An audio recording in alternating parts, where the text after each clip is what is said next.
नमस्कार दोस्तों, मेरा नाम है ऐश्वर्य अग्रवाल। मैथ्स के fast track quick revision video में आप सभी का स्वागत है। मतलब अगर आप स्टेट सर्विस की परीक्षा देने वाले हैं और अगर आपको मैथ्स के सारे टॉपिक एक ही वीडियो के अंतर्गत कवर करना चाहते हैं तो ये वीडियो आपके लिए ही होने वाला है दोस्तों, जिसमें हम मैथ्स के सारे टॉपिक को इसी वीडियो के अंतर्गत कवर करने वाले हैं। तकरीबन 2 घंटे के आसपास का यह वीडियो बनेगा, जिसमें ये सारे टॉपिक हम कॉन्सेप्ट के साथ, बेसिक क्वेश्चन के साथ कवर करने वाले हैं। ठीक है, सबसे पहले मैं अपना इंट्रोडक्शन देना चाहता हूं कि मैं जो है आजाद ग्रुप का आजाद सीजीपीएससी एकेडमी चैनल हैंडल करता हूं, जिसमें हम सीजीपीएससी साथ ही साथ छत्तीसगढ़ के संबंध में होने वाली विभिन्न परीक्षाओं की तैयारी करवाते हैं। तो अगर जो छात्र छात्राएं सीजीपीएससी की तैयारी कर रहे हैं तो सीजीपीएससी एकेडमी, आजाद सीजीपीएससी एकेडमी चैनल को आपको सब्सक्राइब कर लेना है और आपको रिकॉर्डेड वीडियो उसमें मिलेंगे। जो पहले से बहुत सारे वीडियो रिकॉर्डेड हो चुके हैं और आगे भी आपको निरंतर वीडियो उसमें मिलते रहेंगे। ठीक है, साथ ही साथ एक और चीज बताऊंगा, जो एसीएफ की भर्ती परीक्षा आई थी छत्तीसगढ़ के अंतर्गत, उसकी भी क्लासेस उसमें चल रही है। बहुत सारे वीडियो रिकॉर्डेड आपको केमिस्ट्री के मिल जाएंगे। आगे आने वाले समय में फिजिक्स की क्लासेस और अन्य विषय की भी क्लासेस चलाई जाएंगी, जो एसीएफ के संबंध में महत्वपूर्ण होने वाली है। ठीक है दोस्तों, तो आज के इस वीडियो में बेसिकली जो भी स्टेट सर्विसेज है, चाहे वनडे एग्जाम है, उसके लिए अगर आप सारे टॉपिक को कवर करना चाहते हैं तो ये वीडियो होने वाला है। तो शुरू करेंगे हम आज का वीडियो। देखिए, आजाद सीजीपीएससी एकेडमी चैनल में मैंने मैथ्स और रीजनिंग के वीडियो की प्लेलिस्ट भी बनाई हुई है, जिसमें संख्या पद्धति कवर करवाया गया है पूरी तरीके से। संख्या पद्धति शुरू हो जाती है जब हम संख्याओं के बारे में पढ़ते हैं, कितनी प्रकार की संख्याएं हैं उसके बारे में सारी चीजें डिटेल, और फिर भाग कैसे करना है, शेषफल ज्ञात करना है, इकाई अंक ज्ञात करना है। ये सारी चीजों को देखते हुए एलसीएम एचसीएफ मतलब लघुत्तम महत्तम देखते हुए रेशियो प्रोपोर्शन को कवर करते हैं। वो सारे टॉपिक आपके संख्या पद्धति के अंतर्गत कवर करवा दिए गए हैं। तो फिलहाल अभी मैं यहां से शुरू नहीं कर रहा हूं, अभी आज की क्लास में शुरू कर रहा हूं औसत से। ठीक है, औसत से शुरू करते हुए प्रतिशत, लाभ हानि, साधारण, चक्रवृद्धि ब्याज, ऐसा करते हुए हम आज क्षेत्र मिति तक पहुंचने की कोशिश करेंगे। अगर कुछ एक आध टॉपिक छूट भी जाए, एक आध दो टॉपिक छूट जाए तो उसे मैं अगले पार्ट में कवर कर दूंगा। क्लियर है? तो बेसिकली चलिए शुरू करते हैं आज हम मैथ्स के सभी टॉपिक को करते हुए। चलिए सबसे पहले हम बात करेंगे आज की क्लास की शुरुआत औसत से। ठीक है, औसत जिसे इंग्लिश में एवरेज कहते हैं। ठीक, चाहे हिंदी मीडियम के छात्र हो, आप इंग्लिश मीडियम के छात्र हो, दोनों के लिए वीडियो हेल्पफुल होगा। मैं टर्म जो है वो इंग्लिश में भी बोलने की कोशिश करूंगा दोस्तों। ठीक है, देखिएगा सबसे पहले औसत या एवरेज किसे कहते हैं। तो देखिए, जितने भी आंकड़े दिए हुए हों सबको जोड़ लेना है और उन आंकड़ों की संख्या से हमको भाग दे देना, यही औसत है। ठीक है, जैसे तो यहां पर हम फॉर्मूला पहले लिख लेते हैं दोस्तों। क्या? आंकड़ों का योग, दिए हुए जितने भी आंकड़े हैं उन सभी का योग, आंकड़ों का योग यहां पर हमने लिख लिया। ठीक है, और फिर आंकड़ों की संख्या से भाग दे देते हैं, आंकड़ों की संख्या से भाग दे देते हैं, यही आपका एवरेज। ठीक है, इंग्लिश में अगर बोले तो sum of given numbers divide by number of numbers, number of data. ठीक है, नंबर्स। ठीक है, ये कर लेते हैं, ये आपका होने वाला है एवरेज, सिंपल। ठीक, अब ये देखिए 3 चीजें हैं यहां पर, एक औसत है, दूसरी संख्याओं का योग है और तीसरी आंकड़ों की संख्या है। तो ऑब्वियसली कोई एक चीज तो कैलकुलेट करने आपसे पूछेगा, तो आपको एक चीज कैलकुलेट करने पूछेगा तो 2 चीजें दी हुई होगी। अब वो कुछ भी हो सकती है या कुछ भी कैलकुलेट करना पूछ सकता है। जैसे अगर आपको औसत पूछ दिया तो सिंपल आंकड़ों को जोड़ के साथ आंकड़ों की संख्या आपको कर देनी है, यहां पर फॉर्मूले में आपका औसत निकल जाएगा। ठीक है, जैसे उदाहरण के तौर पर अगर मैं बोलूं कि किसी भी कक्षा में 5 छात्र हैं, फिलहाल 5 छात्रों को ले रहे हैं, उनके वजन क्रमशः 57 किलो, 60 किलो, 62 किलो, 65 किलो और 67 किलो है। ठीक है, अब इनका औसत भार निकालिए। तो आप क्या करेंगे, सभी के भार का जोड़ कर देंगे और जितने भी छात्र लिए हैं उनकी संख्या से आप भाग दे देंगे, तो औसत जो है आपका निकल जाएगा। 5 छात्र थे तो 5 छात्रों से हमको भाग दे देना। ये बेसिक प्रश्न है। लेकिन जनरली क्या होता है प्रश्न में कि औसत दे दिया जाता है और फिर उसमें पूछ दिया जाता है कि आप या तो योग निकाल लीजिए या कितने छात्र हैं ये बता दीजिए, मतलब कुछ भी मिसिंग हो सकता है। औसत देकर आपको आंकड़ों का योग पूछ दिया जाएगा, या फिर औसत और आंकड़ों का योग देकर कितने आंकड़े हैं वो पूछ दिया जाएगा। कुछ भी पूछ सकता है आपका, मैं ये कहना चाहता हूं। ठीक है, 2 चीजें दी हुई होगी, तीसरी चीजें आपको पूछ सकती है। जैसे मैं एक उदाहरण ले लेता हूं और मैं उदाहरण भी ऐसा लूंगा जो आपके परीक्षा में आए हुए हैं, स्टेट सर्विसेज में आए हुए हैं। ठीक है, जैसे उदाहरण के तौर पे अगर मैं बोलूं, अब देखिए प्रश्न को मैं दोहराऊंगा, डेटा लिखूंगा, पूरे प्रश्न को मैं नहीं लिखने वाला हूं क्योंकि मैराथन क्लास है। ठीक है, फास्ट ट्रैक क्लास है, तो यहां पर आपको सुन के प्रश्न को लिखना पड़ेगा और साथ ही साथ या फिर आप ऐसा कर सकते हैं कि जो भी डेटा मैं यहां पर लिखूंगा उसी डेटा को लिखते हुए आप डायरेक्ट सॉल्यूशन कर लें। प्रश्न के लिए आप स्पेस छोड़ दें बाद में, जिसमें आप बाद में प्रश्न लिख सकें। चलिए पहला प्रश्न देखिएगा जिसमें हम कोशिश करते हैं इसके प्रश्न कैसे आते हैं वो समझने की। देखिए, 4 बहनों की औसत आयु 7 दी हुई है, ठीक है। यदि हम मां की आयु जोड़ दें तो औसत 6 वर्ष बढ़ जाता है। मां की आयु ज्ञात कीजिए, ठीक है। ये एक प्रश्न ऐसा है जिसमें आपको पूरा औसत समझ में आ जाने वाला है दोस्तों, ठीक है। और अगर बेसिक प्रश्न के तौर पे अगर और देखा जाए तो मैं और बेसिक प्रश्न से शुरू कर देता हूं, जिसमें आपको ये सारी चीजें इजी हो जाएगी, ठीक। जैसे देखिए, चलिए बेसिक प्रश्न से शुरू करते हैं। पहला प्रश्न हम ले लेते हैं, 15x 17 19 का औसत 18 है, ठीक है। 15x 17 19 का औसत 18 है, तो x का मान ज्ञात कीजिए। x का मान ज्ञात करना है, यह है आपका प्रश्न। तो देखिए यहां पर औसत ऑलरेडी दे दिया है और जो आंकड़े हैं वो भी 4 दिए हुए हैं, लेकिन एक आंकड़ा नहीं पता है जिसको हमको ज्ञात करना है दोस्तों, ठीक है। तो हम क्या करेंगे, फॉर्मूले में रख देंगे, सीधा फॉर्मूला एक ही है हमारे पास। एक चीज दिमाग में बैठा लीजिए प्रश्न बनाने के पहले, ठीक है। सबसे पहले मैं आपको बता देना चाहता हूं ये कि अगर आपके इस तरीके से बीज गणित के प्रश्न दिए हुए, मतलब आपके लैंग्वेज में दिए हुए हैं प्रश्न, ठीक है, मतलब उसका पूरा एक सेंटेंस है जिसको पढ़ना पड़ता है और फिर प्रश्न बनाना पड़ता है, जो आंकिकी प्रकार के प्रश्न नहीं है, तो उसमें क्या करना है, आपको प्रश्न लाइन बाय लाइन पढ़ना है। कभी भी पूरा प्रश्न एक साथ पढ़ के आपको सॉल्यूशन बन जाए अगर आप ऐसा सोचते हो तो वो किसी से नहीं होता है, चाहे वो मैथ्स का कितना भी बड़ा ज्ञाता क्यों ना हो, इवन मैं भी क्यों ना हो, ठीक है। प्रश्न बनाने के लिए हमेशा प्रश्न को लाइन बाय लाइन आपको पढ़ते जाना है। पहले लाइन को पढ़िए, जो दिया है उसको लिख लीजिए, फिर दूसरे लाइन को पढ़िए, जो दिया है लिख लीजिए, और फिर जो ज्ञात करना है उसको लिख लीजिए।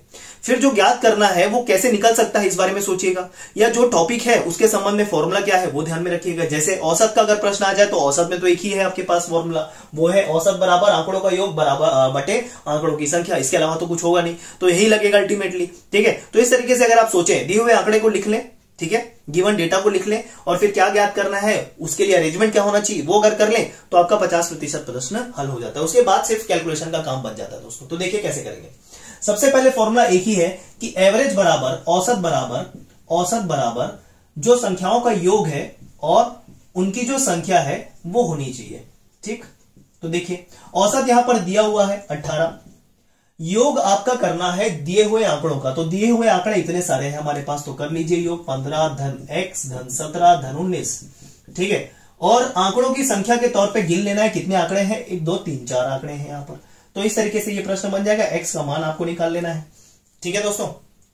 तो देखिए 18 चौक अगर करें तो 72 होगा, बराबर 15 धन x धन 17 धन 19, ये आपका हो जाएगा, ठीक है। ये आपको ऐसा कर लेना है। आगे सॉल्व करने के लिए क्या करेंगे, 72 बराबर जोड़े सबको, ये जुड़ेगा x तो जुड़ेगा नहीं क्योंकि ये तो अननोन है, तो 15 में 17 जोड़ेंगे तो आएगा 32, और 32 में 19 जोड़े, ठीक है, तो 42 और 9 हो जाएगा 51, तो 51 धन x ये आपको मिलेगा। तो फाइनली x बराबर हो जाएगा 72 ऋण 51, ठीक है, उत्तर आ जाएगा 21, ये x का मान आ गया। तो देखिए ये आपका बेसिक प्रश्न है औसत का, ठीक है, ये आपका बेसिक प्रश्न है औसत का। क्लियर है, तो इसको नोट कर लीजिए दोस्तों, मैं जल्दी से फिर मिटा दूंगा, समझते चलना है हमको। एक तरीके से ये लाइव क्लास जैसी क्लास है।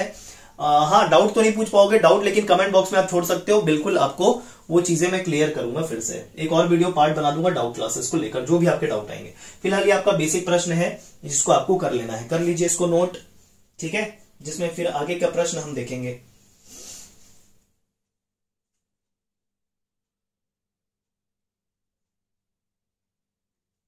चलिए आगे बढ़े, स्क्रीनशॉट ले लीजिएगा, जल्दी से नोट करने की कोशिश करिएगा, या फिर यहां मैं ये क्वेश्चन को रहने देता हूं, दूसरे प्रश्न की बात करता हूं औसत के अंतर्गत, जिसको आपको समझ में आ जाएगा। देखिए अब प्रश्न को समझिए, सुनिए ध्यान से जो मैं कह रहा हूं, दूसरा प्रश्न, ठीक है। अगर आप नोट नहीं कर पाए तो स्क्रीनशॉट लेते चलिए, बाद में नोट करिएगा, अभी समझने पे फोकस करिए, जल्दी कैलकुलेट करने पे फोकस कीजिए, ठीक है। जो भी प्रश्न देता हूं उसका आंसर कैसे निकाल सकते हो उस पर फोकस कीजिए। चलिए दूसरा प्रश्न है, 4 बहनों की औसत आयु 7 वर्ष है, ठीक है, लिख लेते हैं। 4 बहन है यहां पर, उनकी जो औसत आयु है ना, उनकी जो औसत आयु है वो दी हुई है कितनी, 7 वर्ष, 7 वर्ष, ठीक है। और फिर अगला लाइन दिया हुआ है, यदि हम मां की आयु जोड़ दें, यदि हम मां की आयु जोड़ दें, मां की आयु जोड़ दें तो औसत जो है वो 6 बढ़ जाता है। 6 बढ़ जाता है मतलब धन 6 कर देना और औसत बन जाएगा 7 6 13 वर्ष का। ये हो जाएगा आपका अंतिम औसत जब मां की आयु को जोड़ दिया गया। क्लियर है? तो देखिए ये पूरा प्रश्न सामने लिखा हुआ है और प्रश्न को मैंने एक साथ भी नहीं पढ़ा। जैसे पहला लाइन क्या दिया था उसको पहला लाइन मैंने पढ़ा, 4 बहनों की औसत आयु 7 वर्ष है, लिख लिया 4 बहन की औसत आयु 7 वर्ष। फिर अगर उसमें दूसरी लाइन दी हुई है, यदि हम मां की आयु जोड़ दें, मां की आयु को जोड़ दिया तो यहां पर जो आएगा वो क्या आएगा, सभी के उम्र का योग, सभी के उम्र का आयु का योग आ जाएगा। और यहां पर औसत की बात कर रहे हैं, यहां पर कुल योग की बात कर रहे हैं, उनके पूरे जो मिलाकर आयु है उसकी बात कर रहे हैं, यहां पर सिर्फ औसत की बात कर रहे हैं। ठीक है, और यदि हम मां की आयु को जोड़ दें, मां की आयु को जोड़ दिया तो औसत जो है वो 6 वर्ष बढ़ जाता है। ठीक है, तो यहां पर मां की आयु ज्ञात करनी है, मां की आयु ज्ञात करनी है दोस्तों। ठीक है, तो देखिए अभी जो अंतिम रूप से औसत मिला है, पहले 7 था, मां की आयु जोड़ा तो औसत 6 बढ़ गया, 6 बढ़ गया मतलब औसत में 6 जोड़ लेना है, कुल औसत हो जाएगा 13। अब यहां पर हम उनके सभी के आयु का योग निकालने की कोशिश करेंगे। तो देखिए फॉर्मूला फिर से वही कि औसत बराबर सभी के आयु का योग बटे सभी सदस्यों की संख्या। ठीक है, सदस्यों की संख्या या कुल सदस्य कर सकते हैं ऐसा। अब अंतिम रूप से जब मां के आयु को जोड़ दिया हमने तो औसत बन जाता है 13। पहले 7 था फिर 6 बढ़ गया, ऐसा लिखा है, डायरेक्ट नहीं दिया हुआ, ध्यान रखिए यहां पर एक एक लाइन को पढ़ के समझना है। 7 था फिर 6 जोड़ दिया तब जाके 13 हुआ है, तो ये फाइनल औसत आपका हो गया 13। अब देखिए योग निकालना है सभी के उम्र का, आयु का, तो कैसे निकलेगा। सबसे पहले जो 4 बहन का औसत दिया है ना 7, इसमें हम चारों बहनों के आयु का योग निकाल सकते हैं। कैसे, तो आपको पता है अगर योग निकालना हो, अगर योग निकालना हो तो देखिए यहां पर से योग कैसे निकलेगा, यहां से योग अगर निकालना हो तो योग बराबर होता है, योग बराबर होता है औसत गुणित आंकड़ों की संख्या, औसत गुणित आंकड़ों की संख्या। ठीक है, यहां से आपका योग निकलेगा। तो 7 सभी के सभी चारों बहनों का जो आयु है उसका योग कितना होगा, कैसे निकलेगा, तो योग बराबर जो आपकी औसत है बहनों के 7 वो और गुणा हो जाएगा उनकी संख्या से, मतलब 4 बहनें, 7 चौक 28। सभी बहनों के जो आयु का योग है ना वो आपका 28 निकल चुका है। ठीक, तो जोड़ देंगे अगर तो देखिए चारों बहनों के आयु का योग आपका 28 निकल गया है। मां की आयु नहीं पता है तो मां की आयु मान लेते हैं x, जो हमको नहीं पता है वो x मान लेते हैं। क्लियर, तो ये जो x है ये क्या है, मां की आयु, मां की आयु यहां पर लिख लिया। तो यही तो योग निकला, ये सभी चारों बहनों का और ये मां का, ये तो पूरा योग हो गया। अलग से बहनों का कैसे निकाला, यहीं से निकाला, यही चीज है, कोई बड़ी बात है नहीं। और सभी की संख्या कुल मिलाकर हो जाएगी 5, चारों बहनों और एक मां को मिलाकर 5 संख्या हो जाती है। अब यहां से हमको सिर्फ यहां पर कैलकुलेट कर देना है। ठीक है, सिर्फ कैलकुलेट कर देना है। तो कैलकुलेट करेंगे कैसे, तो देखिएगा यहां पर 13 पंचे हो जाएगा 65, 13 पंचे हो जाएगा 65 बराबर 28 धन x, 28 धन x।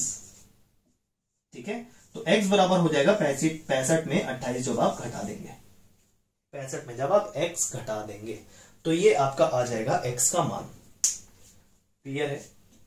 ठीक है, ये आपका प्रश्न है, 37 वर्ष आ जाएगी उम्र। क्लियर है दोस्तों?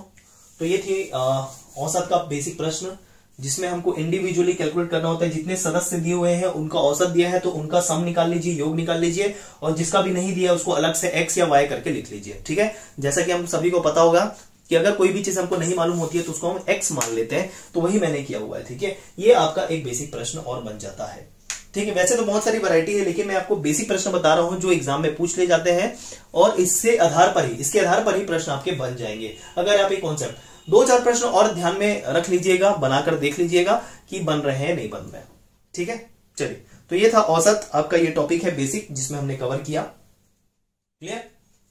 एक आध प्रश्न अगर आप बोले तो और मैं कवर करा सकता हूं, तो चलिए देख लेते हैं एक आध और प्रश्न कैसे होगा। चलिए एक और प्रश्न मैं कवर करा देता हूं इसमें, जो बहुत ही मेरे हिसाब से महत्वपूर्ण है और आपका ये औसत पूरा तरीके से कवर हो जाएगा। ठीक है, समझने की कोशिश कीजिएगा, प्रश्न को समझ के नोट करने की कोशिश कीजिएगा। मैं प्रश्न को एक बार पूरा दोहरा रहा हूं, फिर एक एक लाइन करके दोहराऊंगा। जैसे देखिए 10 लोगों का औसत वजन 50 किलो है।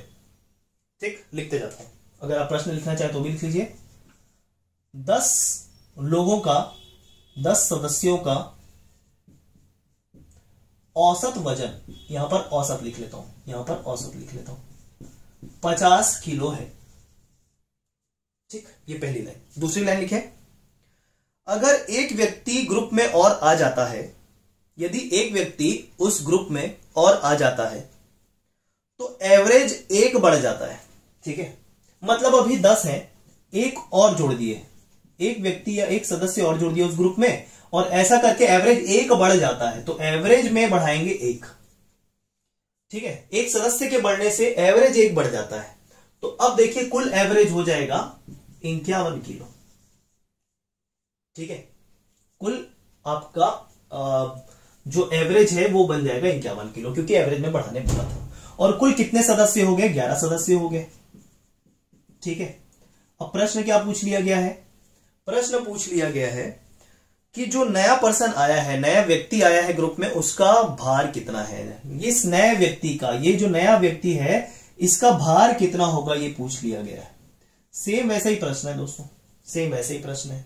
तो देखिए फॉर्मूला वही है क्या, कि एवरेज बराबर सम डिवाइडेड बाय नंबर्स।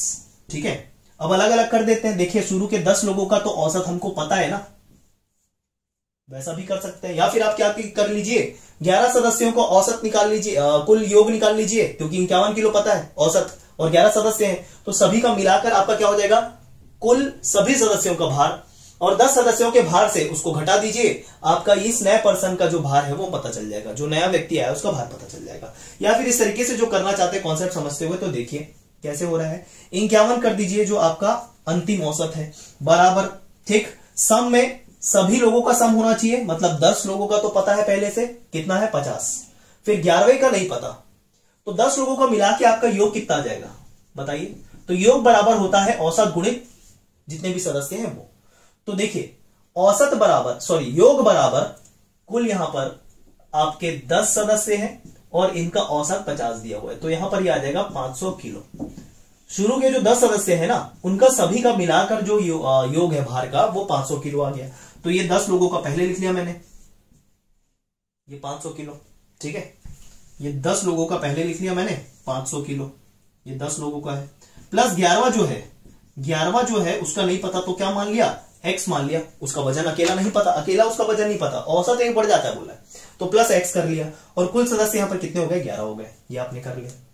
ठीक है, तो यहां से अब आप कर लेंगे जोड़ और घटाना। 51 का गुणा 11 से करेंगे, तो देखिए 51 का गुणा 11 से कैसे करते हैं, किसी भी संख्या का अगर 11 से गुणा करते हैं, 2 अंकों की अगर वो संख्या है, तो वो जो 51 है उसको ऐसा लिख लीजिए, 5 और 1, और बीच में आ जाएगा दोनों का योग, मतलब 6, ये आ जाएगा।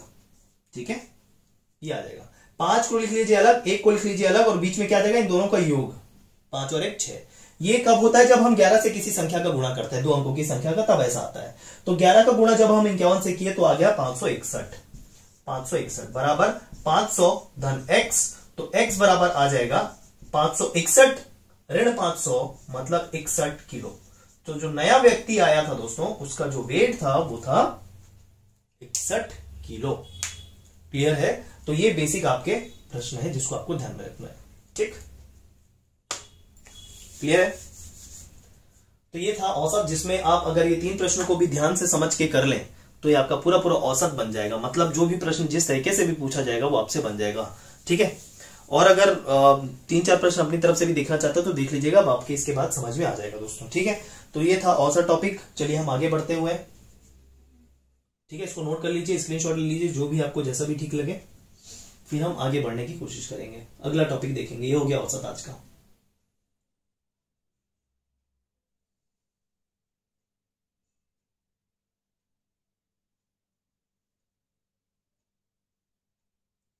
ठीक है, चलिए अगला टॉपिक कवर करते हैं, और वो है प्रतिशत।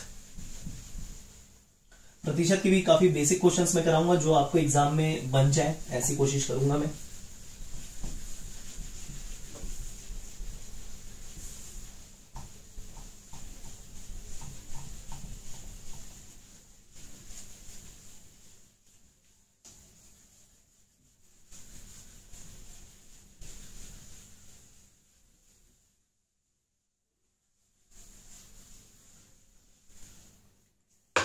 तो दोस्तों यहां पर हमारा औसत वाला टॉपिक हो गया है फिनिश।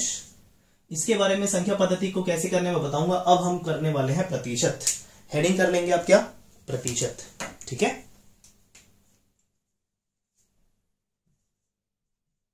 प्रतिशत, परसेंटेज। बेसिक से बताने की कोशिश करता हूं मैं, समझिएगा।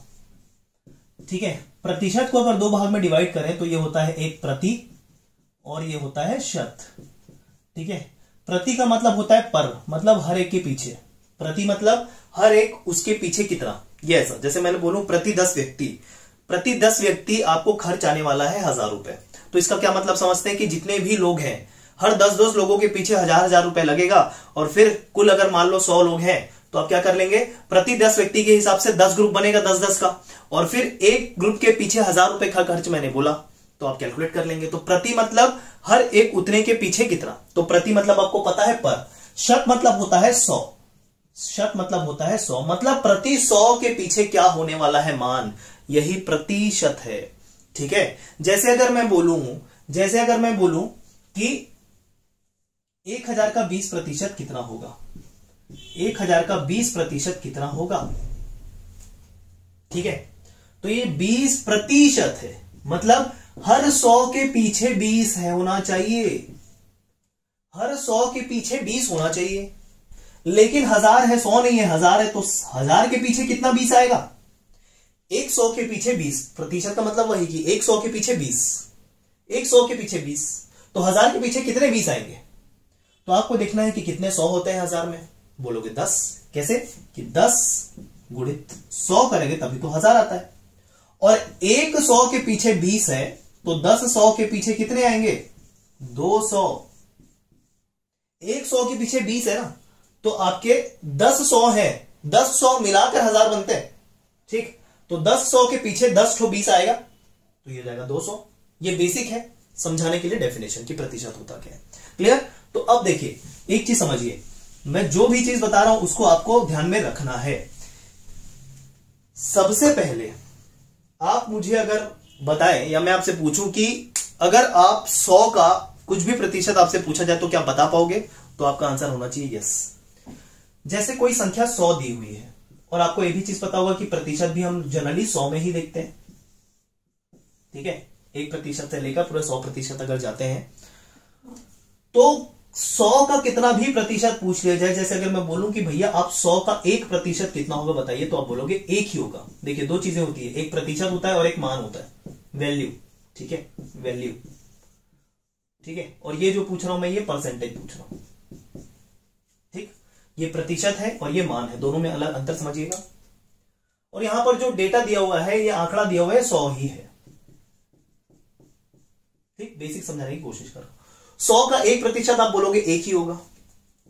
100 का अगर 7% भी पूछ दूं तो आप बोलोगे 7 ही होगा। क्लियर। 100 का अगर 23% पूछ दूं तो आप बोलोगे 23 ही होगा। अगर 100 का मैं आपसे पूछ दूं 98% कितना होगा, तो आप बोलोगे 98 ही होगा। कोई बड़ी बात नहीं है, क्योंकि 100 संख्या है और प्रतिशत के रूप में भी उतना ही लेते हैं, तो 100 का जितना प्रतिशत पूछ दिया जाए उतना ही उसका मान होता है। दिक्कत कहां आती है, 100 की जगह 200 कर दूंगा अगर मैं। अब 200 का 1% अगर मान पूछूं, ठीक है, और यहां पर वैल्यू लिख लेता हूं, यहां पर प्रतिशत लिख लेता हूं। इसके अगर 2% की मान पूछ दूं, चलो पहले तो 1% ही कर लो, 1% की मान पूछ दूं, तो अब एक चीज समझिए, 100 में 1% 1 था, तो 200 में 100 डबल हो गया, तो ये भी जो मान है डबल हो जाएगा। ठीक, तो 200 का 1% हो जाएगा 2। ये ऐसा आपको कोशिश करना है ध्यान में रखने की। 100% में 7% 7 होता है, तो अगर 200 का 7% लें तो 100 का डबल हो चुका है, तो इसका 7 का भी डबल हो जाएगा। 7 ही प्रतिशत लेंगे लेकिन वैल्यू डबल हो जाएगी, क्योंकि 100 डबल हो गया। ठीक है, तो कितना हो जाएगा, ये 14 हो जाएगा। 7% का मान, 7% का मान 14 हो जाएगा। क्लियर है, क्योंकि 100 से क्या बना है, ये 200 कैसे बना है, 100 गुणित 2 करके बना है। क्लियर है। 23% का अगर मान पूछा जाए 200 का, 23% का मान हो जाएगा 23 का दुगुना, 23 का दुगुना हो जाएगा 46। और 98% का पूछ दिया जाए तो 98% बराबर 200 का कितना हो जाएगा 98 का गुणित 2 मतलब 196। समझ में आई बात? ये आपको ध्यान में रखना है। कहां से आया? तो अल्टीमेटली प्रतिशत जैसे निकालते हैं वैसे ही आया है। ठीक है, प्रतिशत कैसे निकालते हैं जब हम प्राइमरी स्कूल में जाए तो उस तरीके से भी मैं बता देता हूं। फिलहाल ये अप्रोच आपको ध्यान में रखना है। ठीक, इतनी बातें अगर आपको समझ में आ गई है तो इसका स्क्रीनशॉट ले लीजिए, नोट कर लीजिए। जैसा भी मैं इसको मिटा देता हूं, आप पॉज करके स्क्रीनशॉट ले सकते हैं। ठीक है, चलिए ये हो गया आपका बेसिक। अब प्रतिशत कैसे निकालते हैं वो हम समझने की कोशिश करते हैं। मतलब प्रतिशत से मान कैसे निकालते हैं।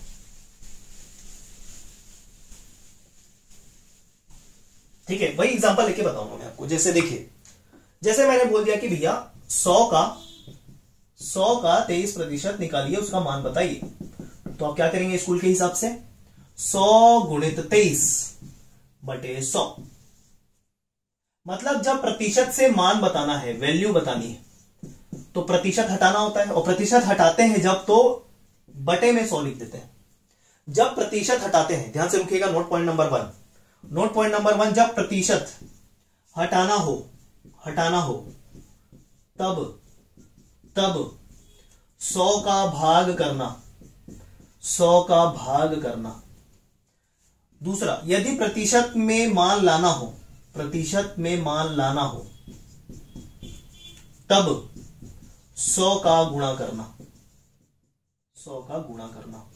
ये दो बातें आप ध्यान में रखेंगे। क्लियर है? तो जैसे यहां पर प्रतिशत से मान वैल्यू बतानी है तो प्रतिशत हटाना है तो डिवाइड बाई कर दिया 100 से 100 कट गया, कितना आ गया 23 आ गया। तो ये तो बहुत इजी सर, इसको क्यों बता रहे हो? ये इसलिए बता रहा हूं क्योंकि आपका कॉन्सेप्ट बिल्ड हो जाए। कॉन्सेप्ट बिल्ड हो गया मतलब फिर किसी भी प्रकार के प्रश्न दे दिए जाए वो आपसे बन जाएंगे। ठीक है, ये हो गया आपका एक बात।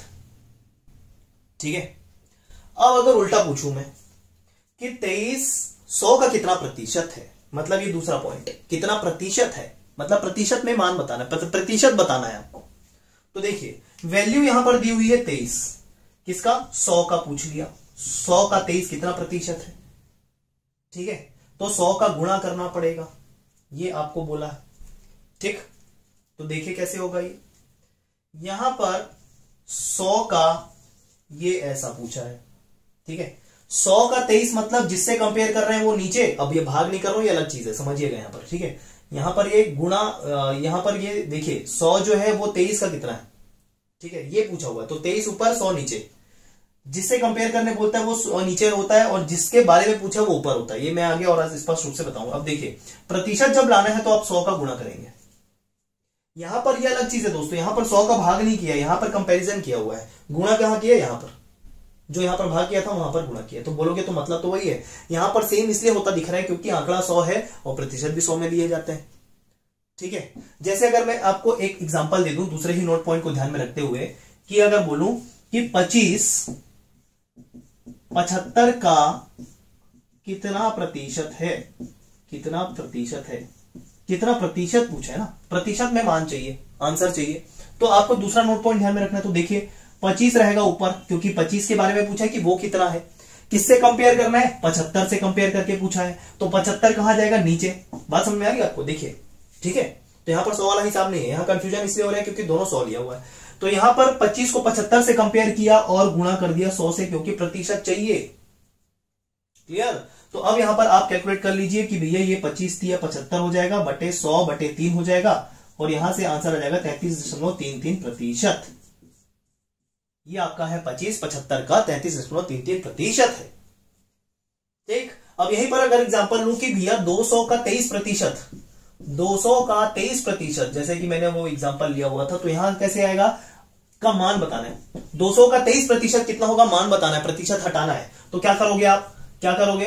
200 का 23% और बटे 100। तो देखिए अब कंफ्यूजन दूर हुआ। यहां पर ये जो आंकड़े थे ये सेम होने की वजह से कंफ्यूजन हो सकता था, लेकिन फिर भी मैंने समझाया कि कैसे वो आया है। 100 का कितना प्रतिशत उतना ही होता है, ये समझाने की कोशिश की थी इसमें और इसमें, लेकिन अलग अलग आंकड़े ले लिए अब मैंने। तो ठीक है, अब यहां पर देख लीजिए 100 दूनी 200 हो जाएगा, और 23 गुणा 2 क्या हो जाएगा? 46 हो जाएगा।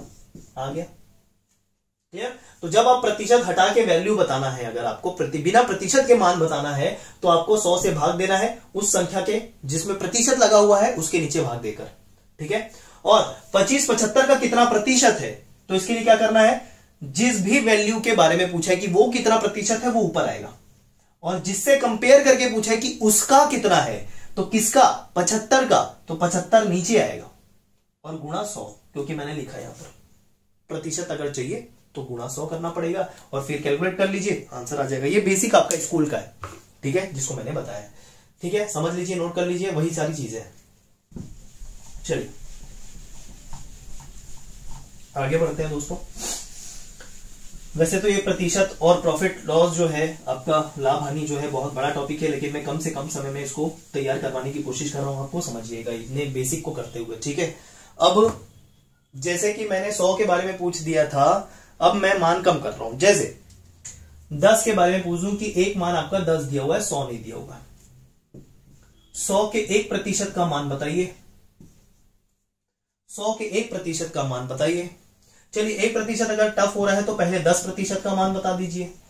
तो आप बोलोगे 10 के 10% का मान मतलब 10 गुणी 10 बटे 100, यही तो आपने सिखाया था। तो ये 100 और 100 कैंसिल हो गया, 1 बच गया, तो 1 आ जाएगा इसका मान। बिल्कुल सही है, कोई दिक्कत नहीं, लेकिन ऐसा कैलकुलेट करने की आवश्यकता नहीं होनी चाहिए। क्यों? क्योंकि हमको पता है अगर 100 का 10% मान ले ले तो वो आ जाता है 10। 100 का 10% मतलब 10, 100 का जितना प्रतिशत बोलो उतना ही मान होता है। लेकिन 100 से क्या कर दिया, वैल्यू को 10 कर दिया, मतलब एक जीरो कम कर दिया। तो उसके जो 10% का मान अगर 10 था 100 के, तो अगर 100 से एक जीरो बना के कम करके 10 कर दिया तो यहां पर जो मान आया है उससे भी तो एक जीरो हट जाएगा ना, सेम प्रतिशत रहते हुए भी, क्योंकि इस वैल्यू का एक जीरो कम हुआ है तो जो मान निकल के आएगा उसका भी एक जीरो कम हो जाएगा। तो 10 का 10% 1 होगा, क्योंकि 100 में से एक जीरो कम किया तो 10 में से यहां जो आया था उससे भी एक जीरो कम कर दिया तो 1 आया। ठीक है, 10 का 10% भाई, अगर आप बोलोगे 10 का 10% 10 होता है तो ये तो गलत बात हो गई। 10 का 10% अगर आप 10 ही ले लो तो 100% है, 10% थोड़ी है। जैसे उदाहरण के तौर पे कोई भी मान अपने आप में 100% होता है। जैसे मैं अपने आप में खुद में कितना हूं, 100% हूं। अगर मेरे हाथ निकाल लिया जाए तो मैं 10% कम हो जाऊंगा, मान लेते 90% रह जाऊंगा। ठीक है, कोई भी मान अपने आप में शुरू में 100% होता है। ठीक है, तो ये भी अपने आप में शुरू में 100% है, ध्यान रखिएगा। कोई भी मान अपने आप में शुरू में 100% होता है, ये भी अपने आप में 100% है। अब इसका कुछ प्रतिशत निकालना हो, ये शुरू में 100% है, ये 100% के बराबर है, होता ही है। अब इसका 1% ले लो चाहे 10% ले लो, प्रतिशत मतलब उसका कुछ भाग, उसका कुछ भाग। जैसे अगर मैं इस 10 के 50% के बारे में बात करूं तो आपको पता है 50% मतलब आधे की बात हो रही है, तो 10 का आधा कितना हो जाएगा, 50% कितना हो जाएगा, 5 हो जाएगा दोस्तों। क्योंकि 100 के 50% की बात करता तो 100 के 50% का मान होता 50, ठीक, 50 आता। लेकिन यहां पर 100 से 10 हो चुका है, तो जो 50% का मान यहां 50 आ रहा था तो यहां पर 50% का मान एक शून्य कम मतलब 5 होगा। इस तरीके से भी ध्यान में रख लीजिए। तो आप मन में समझने की कोशिश कीजिए। ठीक है, जब कभी भी पुराने लोगों को अगर आप देखेंगे जो हिसाब किताब करते थे, ठीक है, या कुछ सामान लेने जाते थे तो उनको कोई सिखाता नहीं था बैठ के प्रतिशत या प्रॉफिट लॉस, वो खुद से कैलकुलेट कर लेते थे, अपनी समझ के हिसाब से कैलकुलेट कर लेते थे। तो कोई भी मैथ्स के टॉपिक को समझने के लिए थोड़ा सा प्रैक्टिकल अप्रोच सोचना। आप प्रैक्टिकल अप्रोच से सोचोगे ना तो सारी चीजें आपको बहुत ईजी लगने लगेंगी। ठीक है, जैसे मान लो मार्केट गए हो भैया, 10 रुपए का अगर आपको किसी ने बोल दिया कि 75% बता दो, 10 का 75% का मान बता दो भाई, तो आप दिमाग में लगाओगे अगर 100 होता, 100 का 75% 75 ही होता। लेकिन यहां तो 10 दिया है, 10 का 75% 75 तो होगा नहीं, क्योंकि ये भाई शुरू में अपने आप में 100% है। अब 100% से अगर कुछ भी कम प्रतिशत पूछा है तो 10 से तो कम ही होगा ना, कॉमन सेंस है। ठीक, तो 100 का 75% 75 ही होता, लेकिन 10 का 75% 7.5 होगा दोस्तों।